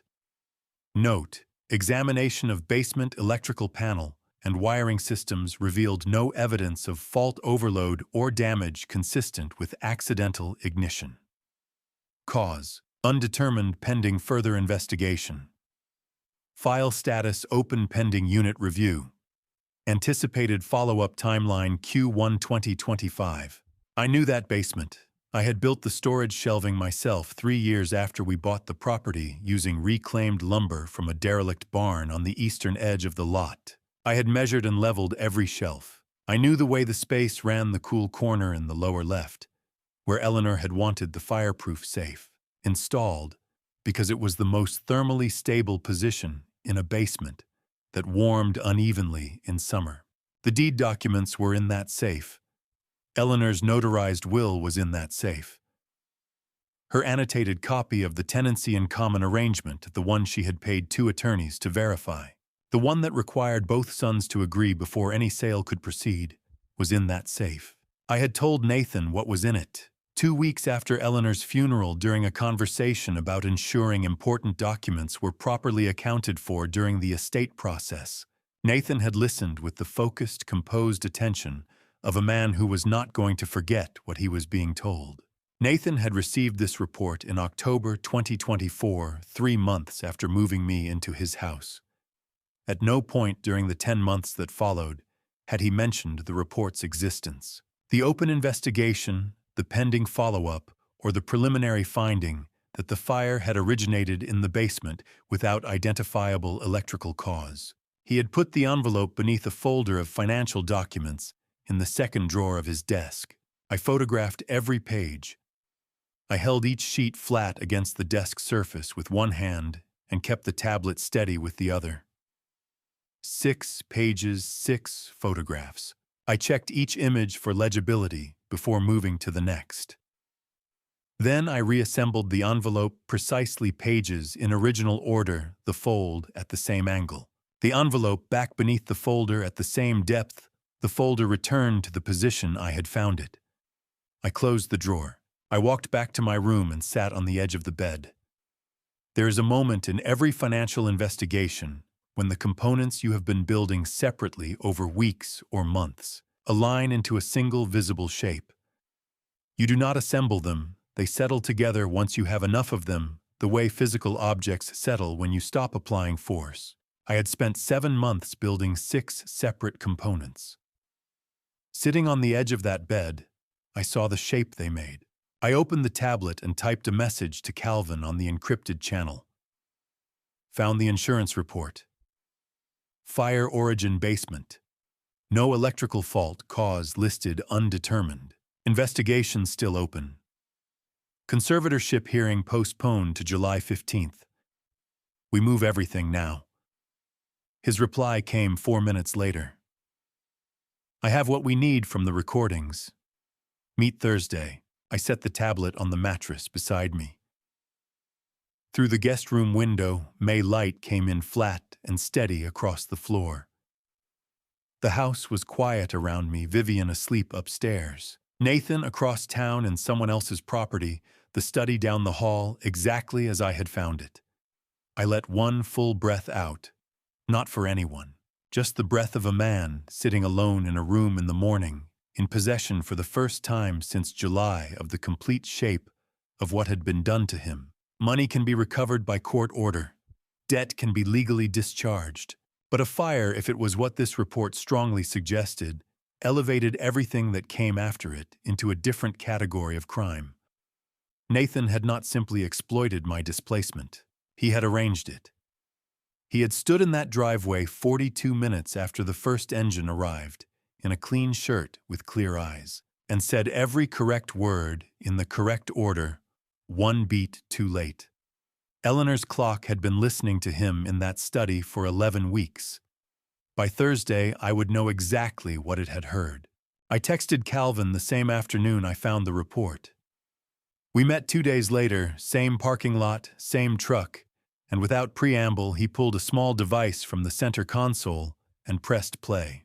The truck cab was the same as it had been in February, warm close. The smell of old coffee and the particular silence of 2 people who have done serious work together and don't need to fill the air between important things. Calvin set the device on the console between us, angled toward me, and watched the middle distance through the windshield while I listened. The recording was 47 seconds. Nathan's voice, February 14th, 3 weeks after the clock had gone back up on the study wall. He was on the phone. The ambient quality of the audio was exactly what you get from a recessed device placed behind a clock, casing 12 feet from a desk chair, clear enough for transcription, close enough for voice identification. The conservatorship petition has been filed. The deed transfer is contingent on the medical file clearing judicial review. Veld is still patient. I've told him the authorization paperwork is a probate formality. He doesn't know that what he's already signed is not a legally valid power of attorney. Once the judge rules on the guardianship, my father's ability to contest any transaction ends. Whatever he thinks he's doing with the orchard, it becomes legally irrelevant.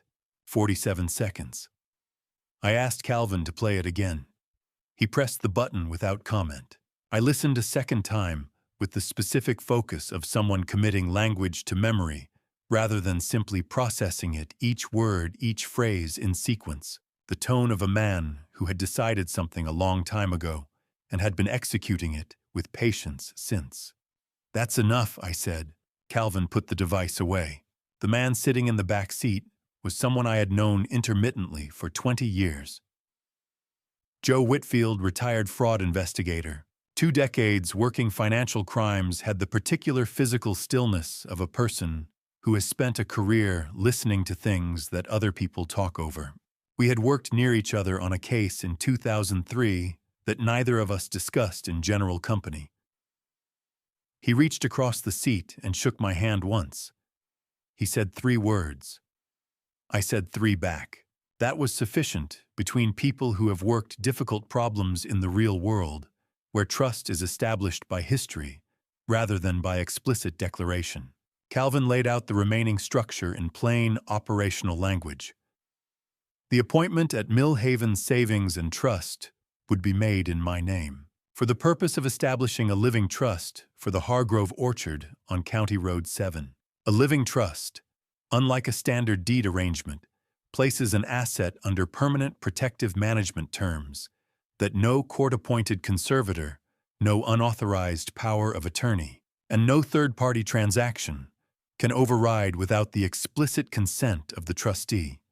If the living trust was executed legally and filed before July 15th, Nathan's conservatorship petition became procedurally worthless.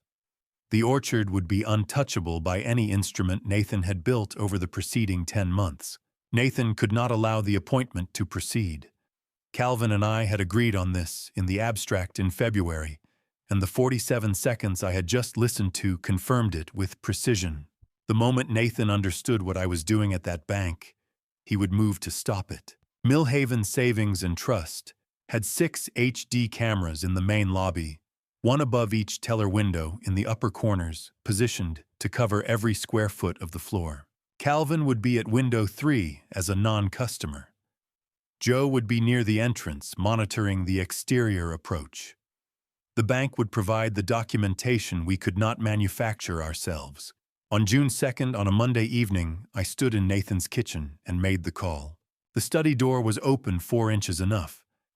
I had confirmed it was open by walking past twice in the preceding hour without altering it. Nathan's voice had been audible from that room for the past 20 minutes, which meant he was at his desk. I dialed Millhaven Savings and Trust from the kitchen phone. I kept my voice at the volume I would use for any ordinary errand call, not raised, not performing, just the appropriate level for a man standing in a kitchen making an appointment. Millhaven Savings and Trust, I'd like to schedule an appointment for Wednesday morning if you have availability. I'm looking to establish a living trust for a property, the Hargrove Orchard on County Road 7. A brief exchange with the scheduling assistant. 9:30 would be fine. I wrote nothing down. I thanked her and ended the call. I set the phone on the counter and walked through to the living room. I did not look toward the study doorway as I passed it. From the tablet, I sent a message to Connor. Wednesday, June 11th, stand by. No need to fly yet. His reply came in 90 seconds. I have a bag packed. I'll be on the first flight if you need me. Don't wait until it's too late to ask. I read it twice. Then I put the tablet away and went to bed at a reasonable hour because a man who cannot sleep the night before a planned confrontation has not done enough of the preceding work. I had not looked toward the study when I walked past the open door. But in the 30 seconds after I set down the phone, the kitchen had the specific quality of a space where someone has just understood that the situation they believed they were managing has completely changed shape. I had 9 days. Nathan had 9 days. What each of us chose to do with those 9 days would determine what the rest of my life looked like. And so on a Wednesday morning in June, 9 days after the call that Nathan had heard through the open door of his study, I drove to Millhaven Savings and Trust for the appointment I described to you from the floor. The marble was cold through the back of my jacket. The fluorescent lights above were doing what fluorescent lights do in institutional spaces. I had been on that floor for 11 seconds when the man from window 3 stepped out of the teller line. Calvin Reed did not move quickly. He moved in the deliberate, unrushed manner of a man who has spent 19 years in law enforcement and knows that speed is what happens when you haven't prepared. He covered the lobby in 8 steps and positioned himself between Nathan and the counter without touching either. He held up a card his retired county sheriff identification laminated in the front flap of his wallet, where it had lived for 6 years, at a height Nathan could read without straining. Not a threat. A presence. The specific presence of a man who has legal authority in his history, even when he no longer carries it by title. Joe Whitfield had already folded his home equity brochure and moved to the glass entrance doors. He stood there with his hands at his sides in the manner of someone whose job in the next several minutes was simply to occupy a position in space and not leave it. 3 bank employees had their hands on their phones or had already dialed.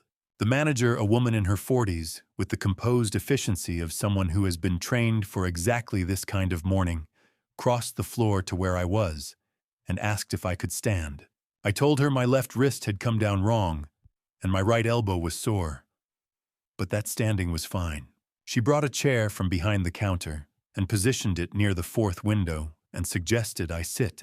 Nathan had not stopped talking. He had shifted from the register he had used at the table-controlled clinical, the language of a concerned son, into something faster and less managed. He doesn't understand what he's doing here. He gets confused about appointments. He's been having episodes, there's a medical evaluation on file. He had turned to address Calvin without fully understanding who Calvin was. Calvin had not responded. He stood in the same position and watched Nathan the way you watch a situation you are not going to intervene in until intervention is specifically required. The first officer arrived 6 minutes after the employees called. His partner came in 40 seconds behind him. They were young, mid-20s, and they walked into the lobby the way young officers walk into a situation that has not yet been fully explained to them, with alertness and without a working theory. I was sitting in the chair the bank manager had brought me, holding a makeshift ice pack she had improvised from a plastic bag and ice from the break room, and I waited until the first officer reached me before I began. I spoke for 11 minutes. I did not repeat myself. I told him about the conservatorship petition Nathan had filed at the probate court 6 weeks earlier, citing a cognitive assessment authored by a physician, Dr. Raymond Goss, Neurology, Hargrove Valley General Hospital, who did not appear in the state's medical licensing registry in any capacity, active or expired. I told him about the address change form signed in August, the Social Security number field that had been partially pre-filled, and the 9 credit accounts and 5 personal loans totaling $148,000 subsequently opened in my name without my knowledge. I cited 3 account numbers from memory because I had committed them to memory for this purpose. I told him about Raymond Veld and the $55,000 deposit made against a real estate purchase agreement for the Hargrove Orchard, a transaction predicated on a power of attorney that had never been legally executed and was not valid under Ohio law. I explained that Nathan had represented this document to Veld as a standard probate authorization, which was not what it was, and that Veld's deposit had been accepted against a transaction Nathan had no legal authority to complete. I told him about the fire at 1142 Sycamore Ridge Road, July 18, 2024, and the preliminary insurance investigation report that had identified the basement as the point of origin with no evidence of accidental ignition, a report that Nathan had received in October of 2024 and had not disclosed to me. The officer took careful notes throughout. He asked 3 clarifying questions, one about the conservatorship filing date, one about the credit bureau that had first returned the anomalous report, one to confirm the spelling of the investor's surname. He did not ask me to slow down or repeat myself.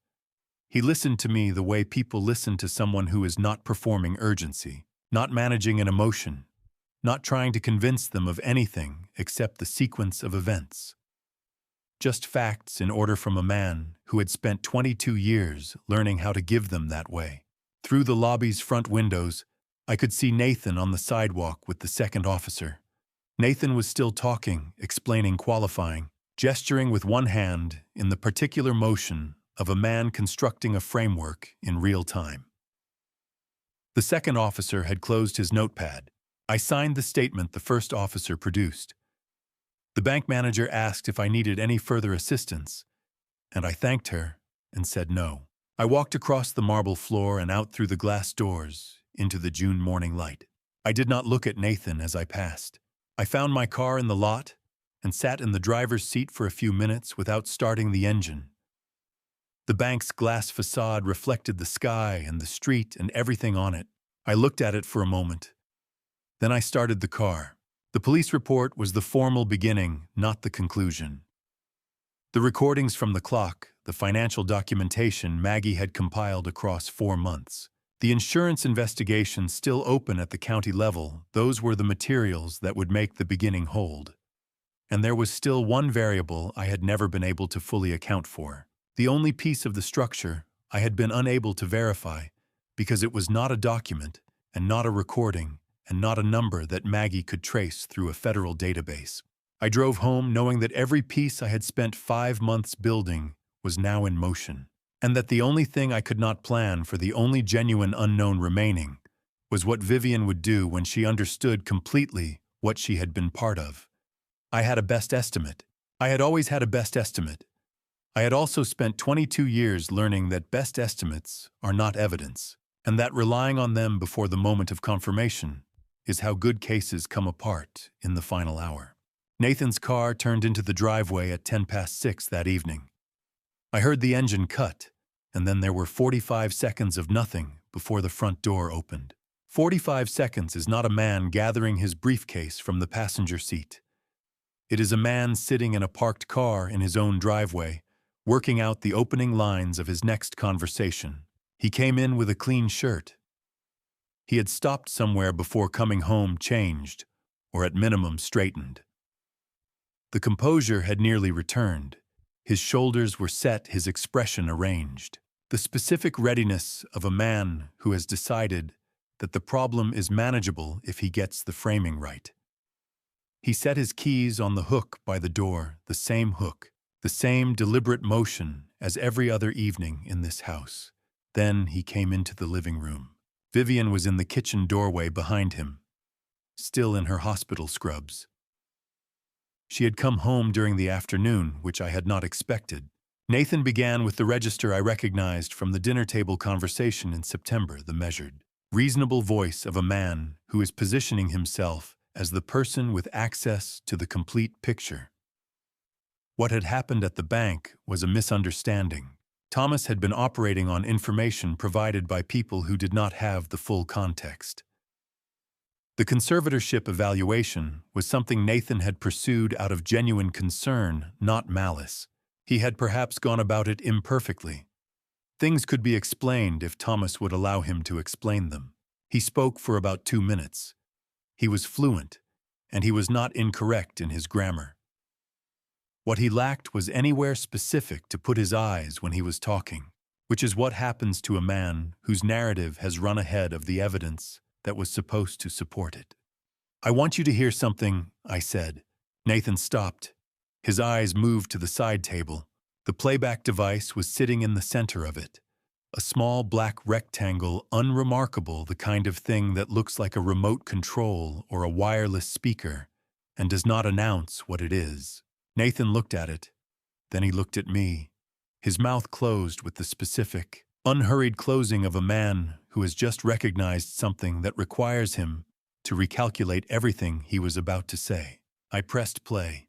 The recording had the ambient quality of audio captured from a stationary device placed inside a clock, casing 12 feet from a desk, clear enough for every word, present enough in the room's acoustics to be immediately identifiable as a real environment rather than a studio. No soundtrack, no narration. Just Nathan's voice from the 14th of February, in a room he had believed was entirely private. "The conservatorship petition has been filed. The deed transfer is contingent on the medical file clearing judicial review. Veld is still patient. I've told him the authorization paperwork is a probate formality. He doesn't know that what he's already signed is not a legally valid power of attorney. Once the judge rules on the guardianship, my father's ability to contest any transaction ends." 47 seconds. The room held the silence after it, the way a room holds the sound after a door closes. Vivian had not moved from the kitchen doorway. She was still in her scrubs, one hand resting against the doorframe. Her face had gone very still, not the stillness of shock, which tends to be active and searching, but the deeper stillness of a person in the process of reorganizing everything around a piece of information that will not rearrange itself to fit what they already knew. Nathan opened his mouth. That's taken completely out of context. If you understood what the situation actually... Where did the $55,000 go, Nathan? Vivian's voice was very quiet. Not angry. The question of a woman who already has a strong hypothesis and is asking because she wants to see what the answer looks like when it comes out in real time. Nathan turned to look at his wife. I watched what happened to his face in the next 2 seconds, the jaw tightening at the hinge, the specific flatness that comes over a person's expression when they are searching with real urgency for the opening line of a sentence they have not prepared. He had spent 10 months preparing for a conversation with me. He had not prepared for her to be a participant. I stood up. "I'll be in my room," I said. I said it to neither of them in particular. I picked up the playback device and walked toward the hallway. In the doorway, I stopped. "Vivian?" I said it without turning back into the room. "If you want to talk to someone, Maggie Calloway's number is in the tablet on the side table. She'll answer." I went into the guest room and closed the door. I sat down on the floor with my back against it, the way I had in November when I locked it against the part of myself that wanted to confront Nathan before I was ready. This time I sat against it, because the conversation on the other side of it was not mine to be part of anymore. Nathan's voice came through the wall low and then lower. And then, the particular urgent quality that a persuasive person's voice takes when the person they are trying to persuade has stopped responding. He was building a framework in real time. He had been building frameworks for this man's entire adult life, and he was very good at it. Vivian's responses became less frequent. Then there were none. She was sitting with something in the way people sit with things that have settled permanently, that will not be talked back into uncertainty by a fluent and patient voice. Then silence on both sides. Then a sound I recognized, the tablet on the side table being lifted. A brief pause. A number being dialed. And then Vivian's voice, clear, steady from the other side of the wall. "Maggie, this is Vivian. I need to talk to you." I sat against the door in the dark and let out one quiet breath. In 22 years of building cases, the variable you cannot plan for almost never destroys the outcome. Sometimes it is the thing that holds everything together. Maggie arrived at 7:30 the next morning with 2 cups of coffee, and the specific expression I remembered from 22 years of working the same kinds of cases, the face of a former lead investigator who has found the piece that makes the entire picture cohere. Nathan was already gone. He had left sometime after midnight, and he had not left a note. I knew that expression. I had seen it at the end of difficult cases when the last document came through, and the fraud's architecture became fully visible all at once. Maggie never dramatized those moments. She simply arrived with the materials and presented them in sequence, which was worth more than any dramatic announcement. Vivian had opened the door for her. When I came downstairs, the 2 of them were already at the kitchen table, Maggie with a folder open in front of her. Vivian with both hands around a cup she was not drinking from. The morning light came in flat and ordinary through the window above the sink, the same window Eleanor had looked out of in the kitchen on Sycamore Ridge. It was the kind of light that makes no allowances for what is happening beneath it. Maggie opened with the business file. 3 years earlier, Nathan had transferred $340,000 from client escrow accounts held by his real estate brokerage to a private investment vehicle, a closed real estate fund whose principals had approached him with projected returns that did not survive contact with the actual market. Client escrow accounts in real estate are not Nathan's money. They are funds held in legal trust on behalf of buyers and sellers during transaction closings. Moving them into an outside investment is not a gray area. It is a federal crime. The fund had failed in 8 months. Every dollar Nathan transferred had been lost. Since then, he had constructed a slow-motion cover. Each major transaction his brokerage handled produced commission revenue, and a portion of each commission had been quietly redirected to replenish the escrow accounts before they were examined too closely. It was the financial equivalent of a man who has made a hole in a wall and is covering it with increasingly elaborate wallpaper, effective temporarily, as long as no one takes the wallpaper down. The wallpaper was coming down. A routine regulatory compliance audit of Nathan's firm had been scheduled for the fourth quarter of 2025. Compliance audits in real estate brokerage examine escrow account activity in detail. Transaction ledgers, transfer authorizations, account balances at the time of the relevant closings. If the auditors ran the correct queries against the correct date range, they would find the gap. $340,000 moved without authorization, from money that did not belong to Nathan into an investment that no longer existed. The penalty for that finding under federal statutes governing financial fraud and fiduciary breach is not a civil fine. It is a prison sentence. Nathan needed $480,000, the projected Veld sale price for the Hargrove Orchard, deposited into the right accounts before the Q4 audit began. Not to fund a lifestyle, to fill a hole large enough to end his career and his freedom if it was ever openly examined. The $67,000 in hidden credit card debt, payments to a private creditor who had independently identified irregularities in Nathan's transaction history and was accepting monthly installments in exchange for not formalizing what he knew. Maggie set the last page down. He wasn't trying to put his father in a memory care facility because he was greedy. He was trying to prevent a federal indictment. The kitchen was quiet. I waited a moment. Then I said, "Vivian, I need to tell you something about the medication." I described the Sunday in August or September of 2024, the pill organizer, the lisinopril tablet that was fractionally lighter than 7 years of holding the same tablet had taught my hand to expect. The color slightly less chalky. I told her about holding it up to the bathroom light for 4 seconds, about flushing it, about taking the real medication from the interior lining of my travel bag, where it had been every Sunday, after that substitute down-the-drain real pill from the backup bottle, the same routine for 9 months. I told her about the dinner that evening, the pause before answering Nathan's question about the weather forecast. The 2-second drift that I had introduced deliberately had watched Nathan notice, had watched him file as evidence for the story he was building. That the performance, every hesitation, every repeated question at dinner, every moment of apparent confusion I had produced in that house had been constructed by me from that first Sunday onward, with the specific intention of giving Nathan exactly what he was looking for and nothing that was real.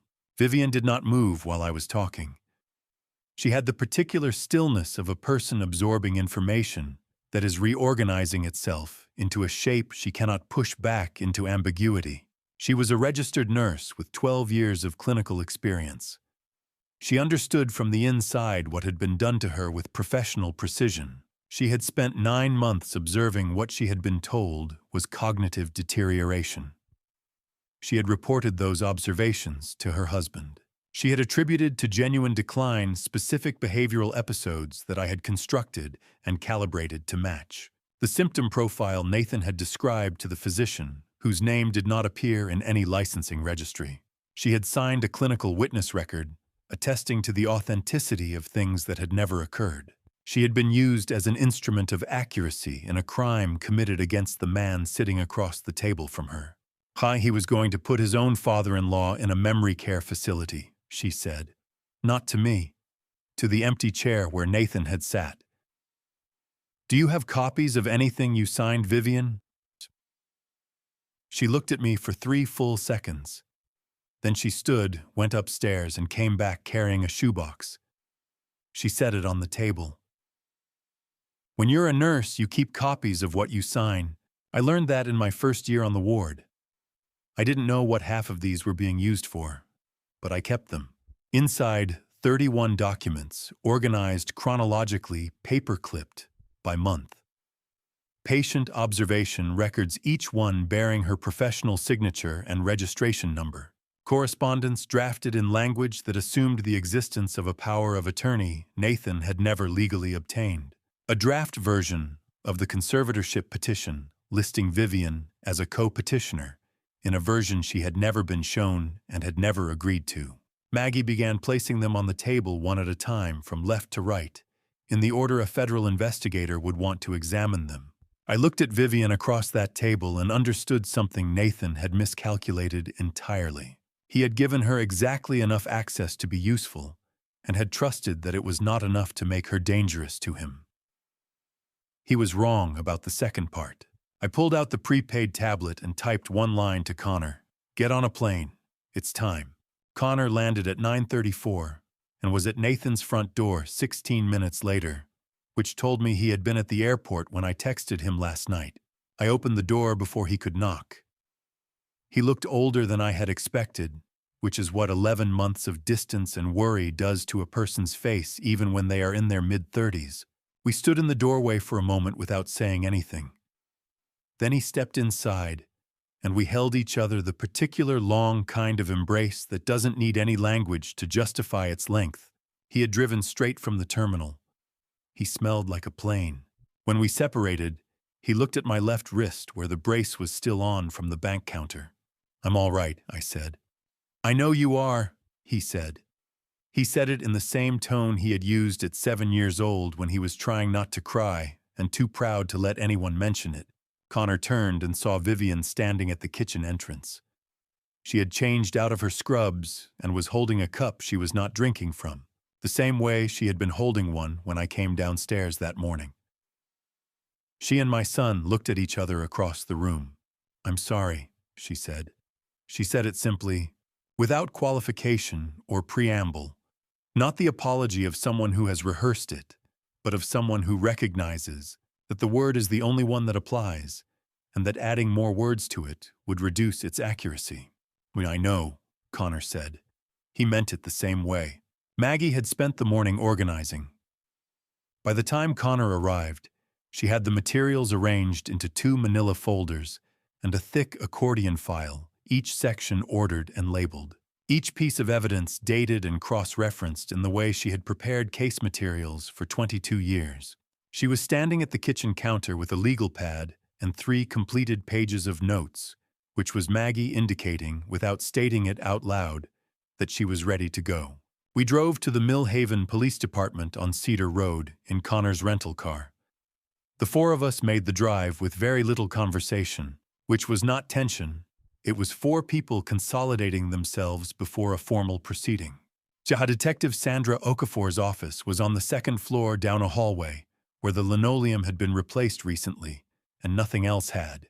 Her office was small and clean, with 2 small cacti on the windowsill that had been there long enough to need new soil and a framed investigator's certification on the wall behind her desk. She shook hands with each of us as we came in, said nothing about the number of people, and arranged 2 extra chairs from the hallway without asking anyone to help her. She sat. She folded her hands on the desk. She looked at me and said, "Whenever you're ready." I had given testimony and formal statements more times across 22 years than I could conveniently count. What I had never done was sit on this side of the desk and give one for myself.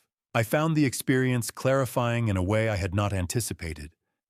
I presented the material in the order it had occurred: the address form in August, the credit accounts, the phone redirection, the mail interceptions, the power of attorney proposal, the fabricated cognitive assessment, the probate court filing the 47-second recording from Eleanor's clock, and the insurance investigation report.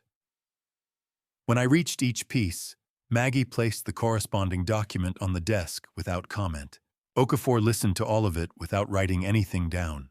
She watched me the way experienced investigators watch a witness, not summarizing as they go, but absorbing the whole shape of it before committing to paper. When I finished, she was quiet for a moment. Then she asked one question. "Who is Raymond Veld?" I explained. She listened to the explanation the same way she had listened to everything else. "Mr. Veld filed a fraud complaint with the county 3 weeks ago," she said. We have an open file. I've been waiting on records from the county auditor before moving forward on it. She made a note, the first one she had made in the session. This connects them. She picked up the insurance report and read it. She read it again. She set it on the desk and did not put anything on top of it. This investigation was not closed. It was left in the structural fire backlog when the primary investigator transferred units. No one followed up on the preliminary. She picked up her desk phone. I'm escalating this today. She placed a call while we sat in the office and said 4 short, factual sentences to whoever answered, then ended the call and set the phone down. The fire marshal's office will reopen the investigation formally within 48 hours. We gave our formal statements in sequence. I went first, then Maggie with her documentation, then Vivian with the shoebox. Connor gave a brief, corroborating statement regarding the messages Nathan had sent him in October, claiming I was in therapy and unavailable. The 4 statements together produced a record that covered 10 months of documented conduct from 4 independent witnesses who had never been in the same room for any of it. Okafor thanked us at 4:15 and said a detective from financial crimes would be in contact by the end of the week. We were in the car at 4:40. Connor drove. The June light had gone flat and golden in the way of early evenings in Ohio in summer, laying across the road in long, low bands. At 6:09, my phone rang. Calvin's number. They picked him up 20 minutes ago. Motel on Route 9 out past the county line. I told the car. Connor's hands stayed where they were on the wheel. Maggie looked out the passenger window. Vivian, in the back seat beside me, put her hand flat on the seat between us and did not say anything. No one said anything for a while. I reached into my jacket pocket. The key was there, the small, flat key to the fireproof safe, on the same ring it had been on since the night I carried that safe through the front door, with my house burning behind me the previous July. I had not put it down once in the months between. Connor drove us back through Millhaven, past the pharmacy, past the hardware store parking lot, where Calvin and I had met, past the narrow storefront of the watchmaker on 5th Street. The town looked the same as it had always looked. I was the person who had changed. In the safe, there was Eleanor's notarized will, and a letter she had written to Connor in her own hand, sealed, that he had never seen. We were going to open it tonight. That evening, Connor and I sat at the kitchen table long after Maggie had driven home, and Vivian had gone upstairs, and for the first time since the night of the fire, I brought the fireproof safe up from the bedroom closet. It was heavier than I remembered, or I was more tired than I had been the last time I carried it. The corner was still dented from the night I had come through the smoke at 1142 Sycamore Ridge Road, a small deformation in the steel casing, not structural, just a record of the speed with which I had moved. I had never thought to have it repaired. Some things are more accurate with their damage left visible. I turned the key. The seal broke with the particular release of a space that has been closed for a long time. Inside Eleanor's official will, 6 typed and notarized pages with 2 witness signatures folded along their original creases. And beneath the will, a personal envelope, standard white, sealed with interior tape and labeled in her handwriting, for Thomas. When you're ready. I passed the will to Connor first. He read it the way he read things that mattered, slowly, and without moving, working his way through each clause before proceeding to the next. When he reached the property schedule and the tenancy and common structure, he stopped. He went back and read it a second time. Then he set the pages flat on the table. She owned 50%, he said. And she structured it so that her 50% would pass to Nathan and me, jointly requiring both of our written consents before any sale or transfer could go through. Neither of us could act without the other. That's right. Connor was quiet for a moment. He was working through the geometry of it, the same geometry I had worked through in the probate attorney's office, and before that, at the kitchen counter on County Road 7, And before that, in the years I had watched Eleanor draft and revise until she was satisfied with the precision of every clause. Nathan could never have completed the sale. Even with a conservatorship over you, he still needed my signature on my mother's half. He could not have obtained that signature without me knowing what was happening. So he needed to eliminate your ability to object before any of it could reach me. He looked at me across the table. He needed the conservatorship to come first, to close that door before anyone thought to ask me. Yes, she built that clause deliberately. Not a question. She saw things clearly, I said. She always did. From the beginning. Connor was quiet again for a moment. Then he nodded once in the way of a man confirming something he has needed a long time to confirm. He straightened the pages and set them to one side. I picked up the personal envelope. I broke the tape along the seal and removed 3 pages of notepaper in Eleanor's handwriting, dense, careful lines in the blue ink she had always used. I read it aloud, which was what felt right and what I believed she would have preferred. She did not name any fears. She did not address anyone except me. What she wrote about was 3 specific harvests she carried particularly clearly: the Cortland year when the entire crop came in 2 weeks early and we ate more apples than we sold; the autumn of 2009 when Connor was 12 and helped with the picking for the first time.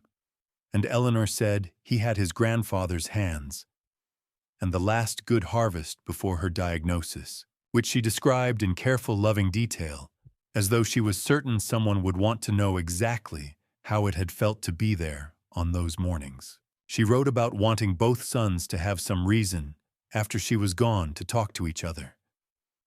She wrote that she trusted me to understand what the orchard was and what it wasn't, and that she had arranged things accordingly.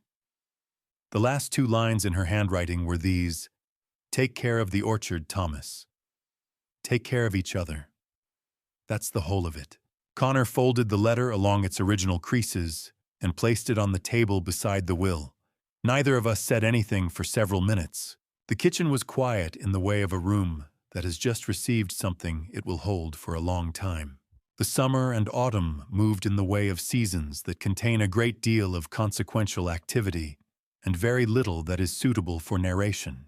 Vivian cooperated fully with the federal investigation, providing documentation and testimony over a period of 6 weeks. She was offered conditional immunity in exchange for her complete cooperation and accepted it in July.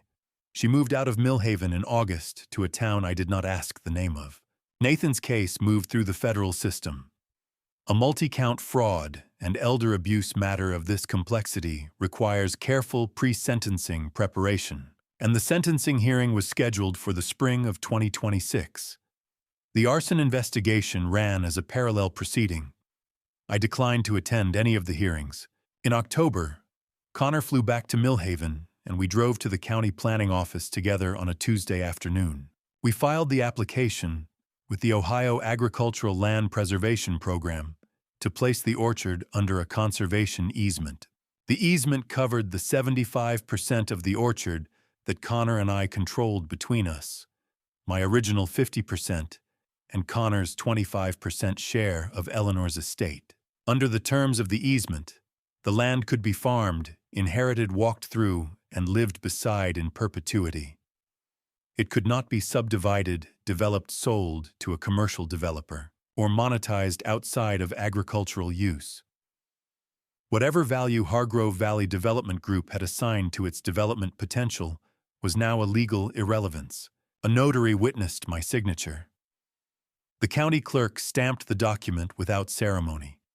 I drove home the long way through the orchard road past the rows of bare November trees. On the 14th of December, Connor and I walked the orchard at first light, the first morning of the month those trees officially stood on permanently protected land. The ground was frozen. The Honeycrisps and the Jonah Golds and the Cortlands were bare, their branches reaching up into a gray Ohio sky, in the way of trees that know to wait. Near the north fence I stopped. A garden stake driven deep, the kind Eleanor had used throughout the orchard to mark the young trees in their first years. The paint had nearly all gone, but the writing was still clear. In the permanent marker she had always used for things she wanted to last, Honeycrisp planted spring 2019. I crouched down and put my hand on the stake. The cedar was cold and smooth under my palm. The tree above it was bare, but rooted its root system going down into the frozen ground, 3 times the depth of what was visible above it. As Eleanor had once explained to me with the patience of someone who found it important, that I understand how trees actually work. Connor stood beside me. He didn't say anything. I stayed there a moment. Then I stood up and looked down the long rows, bare branches, frozen earth, the whole orchard resting before whatever came next. The light was gray and clean, and it made everything look exactly as permanent as it was. "Spring," I said quietly. Not to Connor. Connor did not ask who I was talking to. I have spent my entire working life asking what truly happened, sitting with answers that were worse than the questions, and learning to carry them forward regardless. I have come to believe this. The truth is almost never the hardest part. The hardest part is deciding once you have it what you do next. My son tried to erase me. He came closer than I prefer to acknowledge. But there is something about a man who has spent his whole life refusing to look away from difficult things that makes him very hard to make disappear. And standing at the edge of Eleanor's orchard in the frozen air of December 2025, I thought she would find that funny. She always did love a stubborn man. If you've stayed to the end of this family story, you now know more about my year than most people who share my name. I am a man of discipline. I believe God gives us the people we love for less time than we are ever ready to lose them, and that what remains belongs to us to use correctly. Eleanor understood that long before I did. Here is what I would tell you. Plainly, do not wait the way I waited. If something is wrong in your family story, say it early. Ask for help before the silence becomes strategy. I spent 11 months alone with something I did not have to carry alone. The people who came when I finally asked deserved to be asked sooner. My view simply love and trust are not the same thing. And trust is not the same as blindness. You can love someone fully and still hold them accountable for what they chose to do. These grandpa stories, the difficult ones, the ones that cost something to tell, are the only kind I know how to offer honestly. Each of these grandpa stories begins from the same conviction. A family story told honestly without softening its edges is worth more than a comfortable version of it. This is what grandpa stories are for. If this reached you, leave a word in the comments, share it with someone who needs it, and subscribe if you want to be here when the next story begins. Thank you for watching to the end. It means something. A note: the stories ahead contain fictionalized elements built for storytelling and reflection. If that isn't for you, there is no judgment in choosing something else, and always an open door if you return.